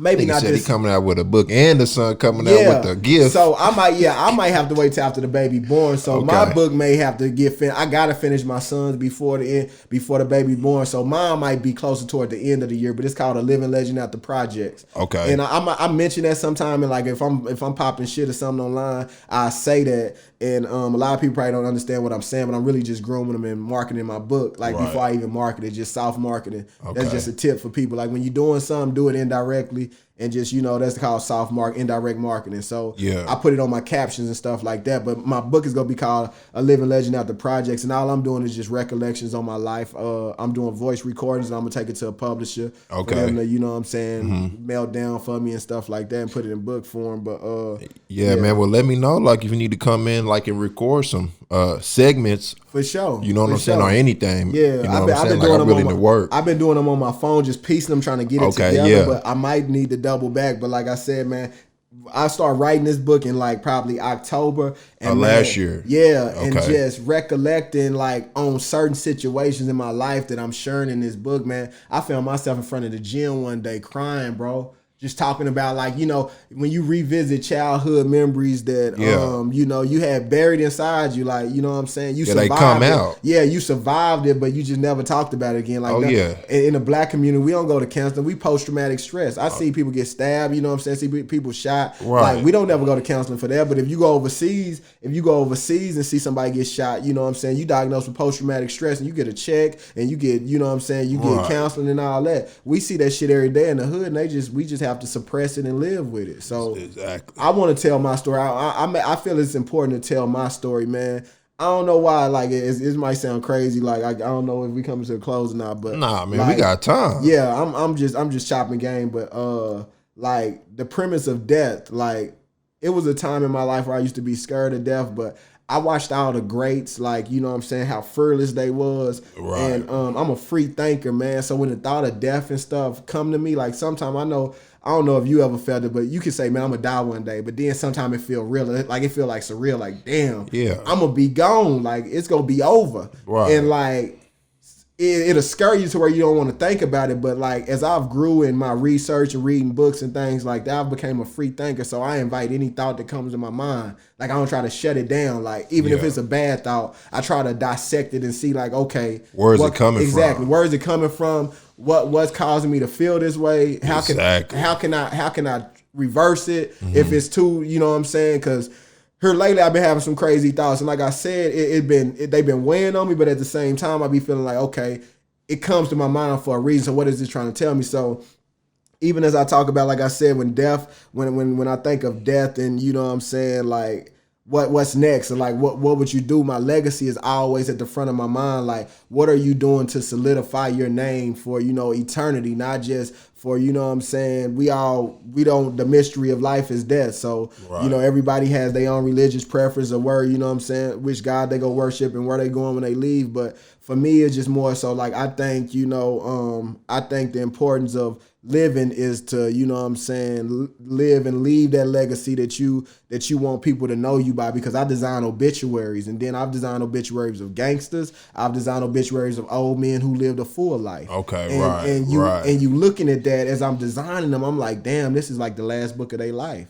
And then in the gangsters book, they might be lying, because I knew him. Yeah, I knew he was on some bullshit. Right, and his demise came to him. Right, and then, you know, but they gotta fill it in and they gotta lie. I don't want nobody to lie on mine. You feel me? I'm like, I want to tell my story the way it's supposed to be told. Because if you relying on somebody else to tell it, how can somebody tell your story if they ain't lived your life? Exactly. So for me, with my book, like, I think it's important for me to drop this book, because whether I live for another 20 years, 100 years, or whatever, I want to be able to say I told my story. You know what I'm saying? And I gave it to you exactly. My recollections and my accounts of my story is exactly what they are. And I'm an open book, bro. I don't be like, you know what I'm saying, I'm not scared to speak the truth. In my book, it's going to be a lot of deep shit. Me and my mama had to have a conversation around Christmas. And, you know, I was telling her about the book, and she like, you gonna put that in the book? And I'm like, yeah, mama. I mean, it's part of the story. Yeah, I lived through it. Yeah, we lived through it. And, you know, it might be some parts that, you know what I'm saying, might, you know what I'm saying, be like, damn. Yeah, you told that, but I think it's important to tell your story, bro. Because when you tell your truth too, you gotta speak in your truth, and you gotta walk in it, man. And I think that's why I've been put in the position I'm in, because the transparency in which I live in, what you see is what you get. So I'm not giving you a Cliff Notes version of me. I'm not giving you the highlight reel of me. Like this morning on Facebook, I put that it's been a lot on my mind. I'm dealing with heavy anxiety. Like, that's something that, you know, a strong person like me who got 5 or 6 events coming up and stuff like that, people would think I don't deal with that. Right. But I think even though I'm dealing with it, it's important for me to share it, because somebody else might be dealing with it. And people don't like to see Superman in street clothes. Right. But I'm human. You know what I'm saying? So for me, a lot of people keep that to themselves. They might go to a counselor, but it's therapy. Because it don't look cool. Exactly. It's therapy within itself to me to be able to express it to people, you know, and make myself vulnerable, and everybody think I'm just this super strong dude. Hell no, I go through it too. I mean, like Nipsey said, I go through every emotion. Like, you know, and I still keep pushing. I still produce good work. I still, you know what I'm saying, make sure all of my business is handled. But yeah, I feel these ways, and I'm not scared to invite them. Like I said, no matter what it is, and that has brought me to a level of peace that I can say that I never really felt before. And even though I go through things in life now, like, I'm able to learn from them. So I don't look at nothing like as a loss. Like, I can be, you know what I'm saying, I can get behind on something, or like, damn, something didn't fall through for me, but I can learn from it, opposed to being like, damn, it didn't happen, or you know, holding my head down. Like, I'm always learning. I always tell my son, it's only you only win or you learn. You don't lose. Right. You only win or you learn. Exactly. Yeah, man. But man, exactly. We've been chopping it up though, man. I really appreciate this platform. Like I said, this is my first podcast interview. I've did a few others, not this detailed. But yeah, I appreciate you opening up though, man. Yeah, real talk. But when I look back at your life, man, it's like you've been manifesting stuff too, though. Mm-hmm. You know what I'm saying? Because you'll think of something, and then that night, but then that next day, you'll put the work in. Exactly. And that's why it comes to you like that, because you don't sit around and say, hey, man, coming soon. Shit, I'm doing this. You already putting the work in. You know what I'm saying? And that's what we got to do, man. We got to think about, man, the self-doubt is just so real out here, man. You know what I'm saying? Bro. It's like, man, why are you so scared of yourself? I asked people that, and I had to learn, like, because I mentor a lot of people. You know, a lot of people call me for advice and things like that. And I have strong friends who like, man, if I can get anything, man, I just want your fearlessness is just to go for it and go get it. Yeah. And then it's in the past, even when I was younger and didn't understand the dynamics of who I was and how I was wired, I used to be like, damn, why you won't do it, bro? It's just It's just simple as doing it. Like, or I'll be in a relationship with a woman or something and she hesitating to do something. Like, just do it. Like, I'm right here. I'm going to help you. Like, just do it. And then they be just hesitating. And I had to realize that, bro, that everybody doesn't have that spirit of just go forwardness that I have. And it's a gift within itself. So if we talk about all the things I've accomplished, all the things I've done, that gift has made room for those things because it's easy to think of something like the cemetery got the most ideals in it, you know, because it died with the people who had them. But for me, it was like I was having a bad day Sunday, bro. And people been asking me to teach a design class for a while. I was having a bad day. I told you all my best ideas come to me on Sunday. Okay. So in the midst of this day, I'm having a rough day.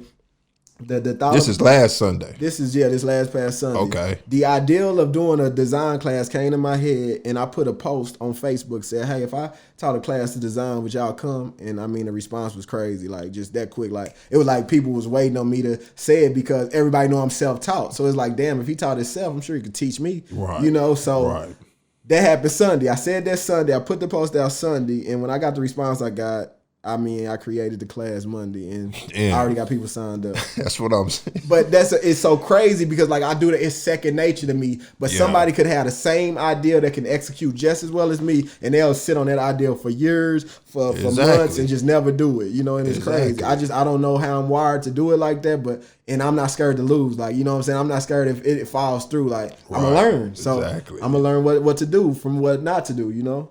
So do you ever feel drained with everything that you do? I'm exhausted now. Exhausted, okay. I can't even fake or pretend I'm exhausted. So is that a good thing or is that a bad thing? Because you still came out and... I think, and I think right now this is therapy. So this is benefiting me more than anything. Like now, I appreciate it. I'm having a conversation. This is our first time meeting, but I'm having a conversation with somebody. I feel like you're a counselor now. Yeah, man, I appreciate that, I'm able to share because right now I am overwhelmed. I have a lot of things going. Oh, yeah. Like I've put a lot of hooks in the water, and now all the fish is biting at one time. Right. And you can only reel one in at a time. Right. So, you know, another thing about me that I haven't mentioned, most of my endeavors are solely 100% me.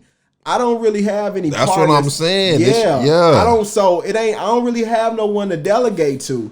And that's within itself is draining because, I mean, at every detail, I literally was designing for my Brunch of Kings all the way up until 12:30 before I drove over here. So, you know, I literally took a shower in 10 minutes and then came over here. So it's like... all of these things, like the analytics, I'm very detailed when it comes to things like, and you know what I'm saying, just people don't see all the moving pieces in what you're doing. Right, I mean, they just see the finishing product. I got a gender reveal this Saturday. I got my brunch in a couple of weeks. I just opened up people to register for the class. I have my son doing things, trying to finish his book. So and still DJing. Should somebody need a party? Yeah, you know and then not to mention getting calls for designs and things like that. So, bruh. It's overwhelming, bro. It's definitely overwhelming. I think I would be lying, like this whole conversation would be in vain if I sat up here and said that to whom much is given, much is tested. I'm being tested like a motherfucker right now. Oh, yeah. Because I'm conditioned.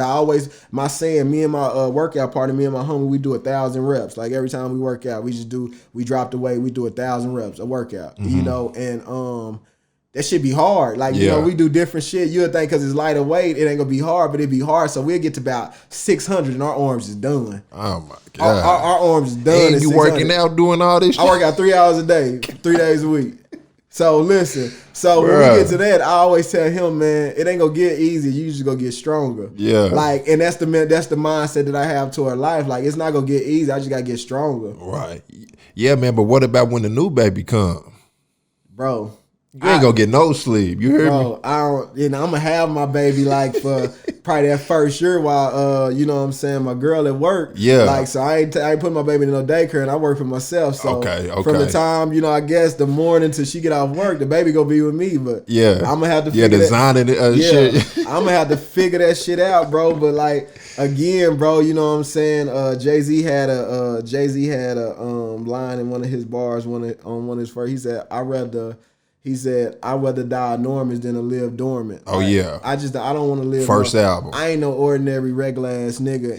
And I know, like, to say that, you gotta really live that shit. Like, you know what I'm saying? I know the average man, the average dude walking around these streets ain't putting in the work I'm putting in. So, you know, they satisfied with one job. Exactly. The confidence I work with, you know what I'm saying, is from the work I put in. It ain't just like, I don't think my shit don't stink, because I never brag on like my talent of DJing or my talent of designing. I'ma always talk shit about my work ethic. Like, yeah, nigga, outwork me. Yeah, you know what I'm saying? Exactly. You could be bad at whatever technical skill, but outwork me. Exactly. I get up at 4 a.m. Like, cause when I started designing, I was up at 4 a.m. every morning, trying to get everybody clients who was designing. I would get up at 4 a.m. So somebody send me something at 10 o'clock. Like, hey, could you design this for me? I'll be like, yeah, they'll pay their payment. They'll wake up at 5 a.m, getting ready for work, and it's done. Yeah. It's in their inbox. Right. Imagine that feeling. And then you coming from that feeling to a motherfucker who taking 3 or 4 days to get you what you need. Right. It was a game changer. So yeah, man, that work ethic is key. But yeah, I'm drained, bro. But this conversation within itself, man, I don't know when this go or whatever, man, but this shit been therapeutic for me. Like, so. And I appreciate that, man.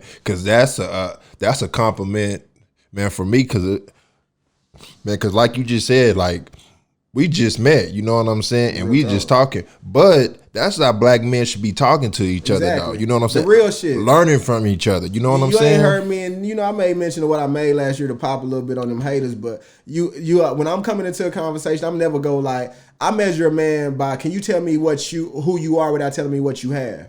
Man, you know what I'm saying? Exactly. So all the shit we've been talking about ain't really been no pop shit, like no fly shit. It's been about real life and hard work too. Yeah. So that's what it comes down to. Like you said, a real conversation, man. When I heard Pac say, when I open up my mouth, I want it to mean something. Right. Like, I want to speak life. I ain't just, you know what I'm saying? I can sit there and talk about some fly shit I done did in the past, but that ain't gonna mean nothing in 20 years. You know what I'm saying? Right. Who was the biggest gangster in Oklahoma in 2002? Don't nobody know or give a fuck. Exactly. He probably dead or in jail. Right. So I mean, people living for these images and these personas that don't mean nothing, but people gonna remember that I helped 600 kids in them projects I grew up in. And them kids, as long as them kids live. I seen a movie one time. I took my son to see a movie.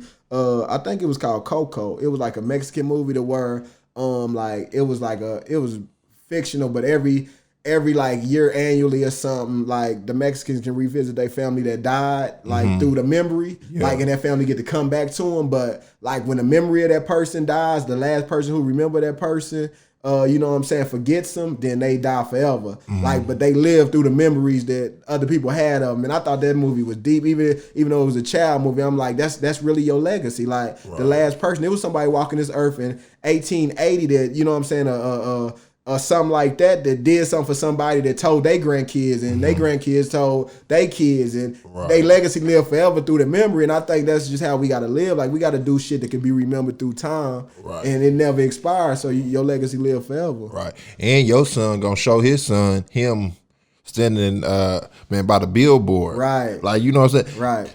Nigga, this is where we come from. You know what I'm saying? Like, we come from a hustling background. You know what I'm saying? So yeah, man, all your steps, man, that you taking right now, they not small or little, man, but they gonna pay off so big, like in the future. You know what I'm saying? Like 10 times bigger than what it is. With myself, I wanna one day become wealthy, but I've reasoned with myself, if all the work I put in, if I never see the riches of millions of dollars in things, but I put my son in a position to do it, then I'll be okay with the life that I live, because I feel like my work ethic, my money go catch up with my work ethic one day. But like I said, I really like, I'm putting myself in a position where my son will never have to work for another man in his life, and we'll build generational wealth. I read a book where it said Henry Ford made the first car, right? The first model car, and now anybody that touched his bloodline is born rich. Right, exactly. And he's been gone for years, but anybody with a drop of that blood in them is rich. And it's just like, that's generational wealth. That's what you have to build, like, you know what I'm saying? That's what you have to build your legacy off of. It ain't for you, you know what I'm saying? Right. You know what I'm saying? You live for your kids and die for yourself, you know what I'm saying? Exactly. Okay, so man, the King's Brunch, man, like, what was your vision with that? You know what I'm saying? Man, like, what would you seeing with that? What me and you doing, having a real conversation with the gloves off, taking off the filters, taking off the highlight reel, like what we really going through. Because like I said, I don't know you per se, like, you know what I'm saying, personal, but we connecting on a level of realness. Right. Like it don't really matter what you've been through up until this point and what I've been through. Exactly. We connecting through a real conversation. Right. And what I felt was important is to get prominent stand-up men and influential men all in the same room and have a real conversation, because, you know, sometimes whenever we in our own respective lives and things like that, we be feeling like we the only ones going through shit. We the only ones, you know what I'm saying, has experienced some of the things we experienced. But then as we realize, like, damn, I ain't never met you before, but me and you connecting through like just real life situations. And you saying things to me that's helping me, you know what I'm saying, recollect on my life. Like for you to even have this interview with me and you have me expressing, you know what I'm saying, things that I haven't really never got to express, not even on, not just a platform like this, but just period, you know. So the brunch for me, it wasn't really about a look of like a cool table, because a lot of people in Oklahoma be on that shit. Like it's like a high school cafeteria. Everybody want to sit at the cool table. And I hate when I feel like somebody being a groupie. Like if you know I've attained a certain level of success and you just trying to be a tag along, you want to snap a picture with me just to say you was, I don't like that shit. Like be real with yourself. Like it don't matter if somebody's successful or, you know what I'm saying, not. Like I'm a break bread with a homeless man. Like it was one time I was doing my hoodies for the homeless and a woman wanted a hug. I think I had on this jacket. Yeah. You know what I'm saying? Fly ass jacket, you know what I'm saying?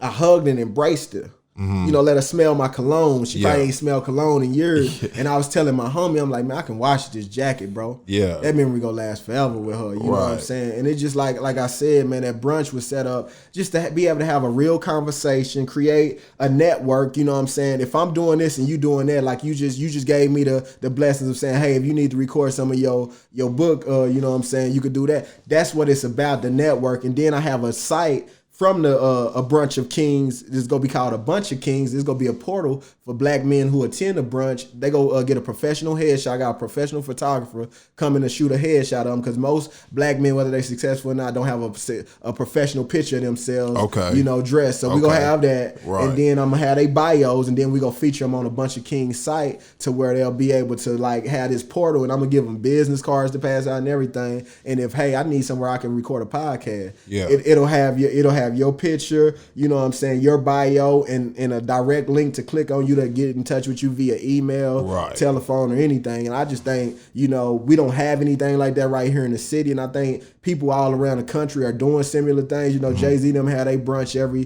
Grammy weekend and stuff like that. Just breaking bread with kings. And I just think, you know, on our scale right now, I'm doing it small. I have 25 men, you know, that I'm accepting to come. I probably have about 20 signed up already. And, you know, once I fill them other spots, I'm going to just, like I said, I want it to be an intimate setting. Everybody have, you know what I'm saying, a floor if they wanted to speak on different topics that we'll discuss. Got Chef Slaughter and Chef PJ coming in. With an exotic brunch, man. Real chefs. I promise you, this brunch menu ain't never been seen before. And it's just like, I'm doing it at a black-owned business, you know, for us, by us. Like, some cats I knew from back in the day just recently opened up an event center. And, I mean, it didn't even really fit the criteria what the original vision was, but I tweaked. I'm like, I would rather patronize them and break bread with my people, because that's the ultimate goal, is to be able to, you know what I'm saying, put each other in a position to win. So yeah, I'm doing it at a disclosed location. I don't know if you're gonna drop it before I have it, so I ain't gonna say. I'm gonna drop this week. Okay, cool. So yeah, you know, they'll see the pictures if you follow me on social media and things like that. You'll see the location and the pictures then. But yeah, man, it's gonna be big, man. I got some real heavy hitters coming in too, and it's men that I know that don't know each other, but they very heavy and influential within this community, and just to get them in the same room, shake hands, look each other in the eyes, and learn about them and stuff like that. Like, it's gonna be big, bro. And that's gonna open up for even bigger shit, though. You know what I'm saying? Bigger, because they gonna link up, talk, and say, hey, shit, I can help you with this, or shit, I can help you with this. You know what I'm saying? That's what it's made for. That was the vision for. Right, so. Man, and that's what we need, though, man. Because it seemed like, you know, black men, they scared to embrace each other. You know what I'm saying? Because we scared to get our spot to. You know what I'm saying? But it's like, man, it's enough. You know what I'm saying? But this is the thing, and what we originally talking about. The reason we have it, because when you know me on this level now, you ain't gotta like, and I'm not saying you per se, but just when somebody get to have a real conversation with you, it changes the narrative or the perspective. Like, you know what I'm saying? Because imagery is deception sometimes. You could see me, I could be popping fly shit, I could be in suits and all of that, and I could be going through it. And you might not know. But just to know the man, like, you know what I'm saying? I used to always tell back in the day, you know what I'm saying? I used to always tell women when I was talking to them, I want to see you naked with all your clothes on. Yeah. Like, I want to see you vulnerable. I want you to talk about that shit you buried in you when you was 13. Like, right. You know what I'm saying? That way I can know who I'm really dealing with. Because I can't just deal with the filters and the pictures and, you know what I'm saying, everybody liking it and you know what I'm saying, the false pretenses. Like, let me get the real shit. So when I'm talking to somebody and I'm really trying to let them get a better understanding about me, I give them the real. So now it don't change your perception when you see me online, maybe on some other shit sometime like, nah, I really talk to him. He a good dude. So now somebody comes to you like, hey, man, bro, be on some bullshit. Right. Like, nah, bro, I mean, what he said, he a good ass actor if he was lying, but what me and the conversation him had, he was stand up and he was solid. And that's when people start defending your honor for you. But that's all it's for, man. I'm really looking forward to it. I think it's gonna be a great opportunity for a lot of men in the city, and eventually, like I said, if this one is successful, we'll kind of branch off, do more, invite more people in, and like, you know what I'm saying, just creating a society within society. Already, man. I appreciate you coming out, man. You know what I'm saying, Country Fresh. Pleasure. Because a nigga look at you online and say, who he think he is? Right. You know what I'm saying? And I know it. Right. And that's why I go even harder with it. Because I know they watching thinking this nigga think he's somebody, right? Right. Man, but after looking at your story, it's like, nah, man, like, you've been on the defense, man, for so long. Now it's time for you to get your fruits on the offense. You know what I'm saying? Straight up. And you giving back, man, and that's why you so blessed, man. Because you give your give back to the people. You know what I'm saying? Straight up. Yeah, man, I appreciate you coming out, man. This was love. This was my pleasure, man. Yeah. Man, so what all you got coming out, man? Because you didn't said the book, you said the brunch, you said the class, man. Okay, real quick, I'm going to just tell y'all what's on my 2020 schedule. DJing Saturday, man, it's nonstop. So this is my last year DJing. I've been DJing for 12 years. Okay, you retired? So, yeah, I'm retiring. So I'm doing a farewell tour, basically. Everything I DJ this year is part of my farewell tour. And then, why you want to retire? Man, I'm just evolving, bro. I just, behind the turntables, I need more time. So no Facebook shit. Live mixes or nothing? I'm through with all that after this year. So Wait a minute. Because a nigga, man, I'll die for somebody to be watching him mix and you got 500 people in the crazy, mix. Man. That shit don't never go now in my you head, saying you saying that you done with it. You know what I'm saying? Yeah, that's crazy. Just, I want to bow out gracefully. Like I see some dudes, I see some dudes, man, like who are older, who still like who was hot back in the day, who we looked up to and respected, and then you see them like stay past their time, and then now you looking desperate, or you in the club looking at the young niggas, you know what I'm saying, trying to compete for the spot. It's a young man's sport, and I wanted to always bow out gracefully. I didn't want to have to like people stop calling me to, you know what I'm saying, say, okay, maybe I need to quit. Like, I mean, I still get calls and I'm selective on what I even DJ like for this last year. I know you is. So, you know what I'm saying? I've learned how to tell people no. But yeah, at the end of the year, I'm gonna do a big farewell party, but I got that going. So I'm DJing at a Spotlight this weekend. I got the Brunch of Kings event March 7th. You know what I'm saying? I'm hosting for men. I got my graphic design class 101 I'm doing May 3rd.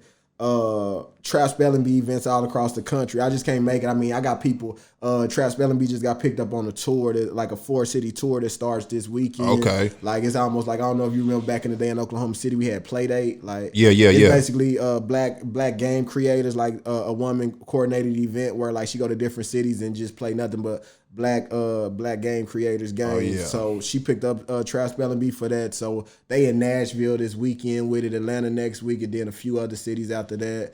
So amongst Trap Spelling Bee events, got my son's book coming out, Imagination Station, got my Youth Boys Life Camp, June 12th through the 14th. Got my baby due August 1st.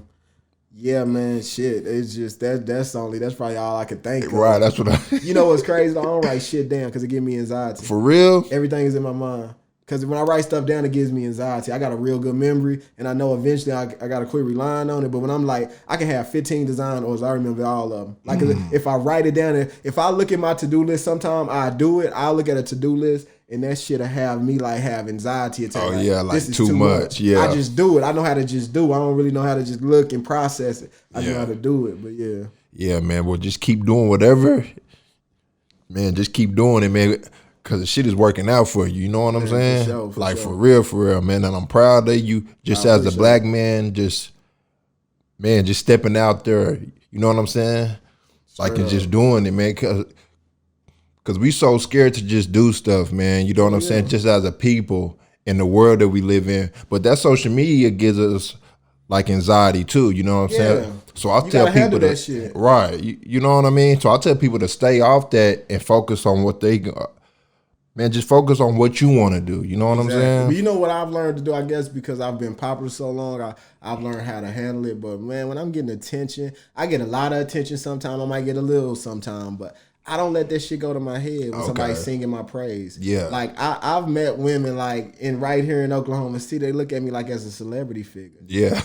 And dudes, too, they probably just ain't got, they got too much pride. But I done had women ask me for autographs at the convenience store and shit. Yeah. And like I've had to learn how to embrace it. Like at me, I'm like, I'm just a regular nigga. I ain't nobody, but I had to learn to embrace it and just understand that people are looking for something to look up to. Like everybody wanna know the hero, you know? And and like if God has put me in a position to have to embrace that role, I just don't take myself that serious. Don't feel like I'm that. Like I'm confident for totally different reasons than people think I'm confident for. Okay. I know what I come from. I know how far I done came. So you know what I'm saying? I be feeling like if I made it out of that, I can make it out of anything. So you can't scare me with nothing. Not even death can scare me. Like I know because I know when I die I'm gonna be a legend. So I'm like I'm not tripping on none of that. So for me, I just be trying to stay grounded and be trying to give somebody something that they can be inspired by, bro. Right. But yeah, I definitely appreciate this though, man. This was good.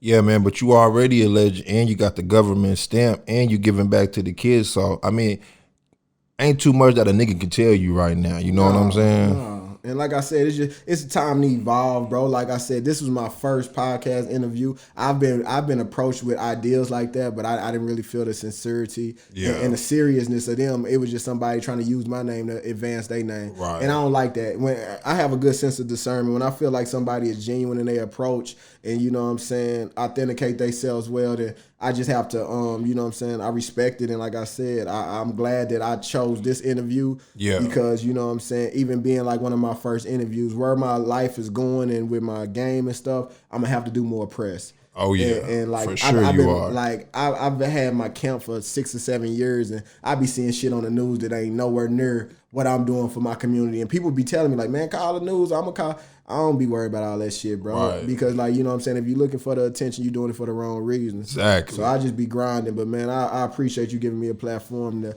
tell my story. So, you know what I'm saying? Whoever look at this, if you didn't know me, you know what I'm saying? Hope you got a better understanding about me. If you seen me or heard some bad shit about me, hope this explains, you know, who I really am to you a little better. And, man, we gonna just keep this shit going. The marathon continues. Already, man. I appreciate you, man. Shot of Brandy Podcast, man. That's an episode 121. DJ Country Fresh, man, 100. With the trap spelling bee, man. Go pick that up. 100. Man. That's love, bro. I hope that was your best interview you ever did. I tried to give it to you. I appreciate you, man, for real, man. God damn, you doing a lot of shit, though, man. I don't know how you do it. Bro, I'm sitting here talking to you about it. With kids, too. I ain't even got no kids. You got this your bathroom right here? Oh, yeah. Straight to the right. It was crazy because even me,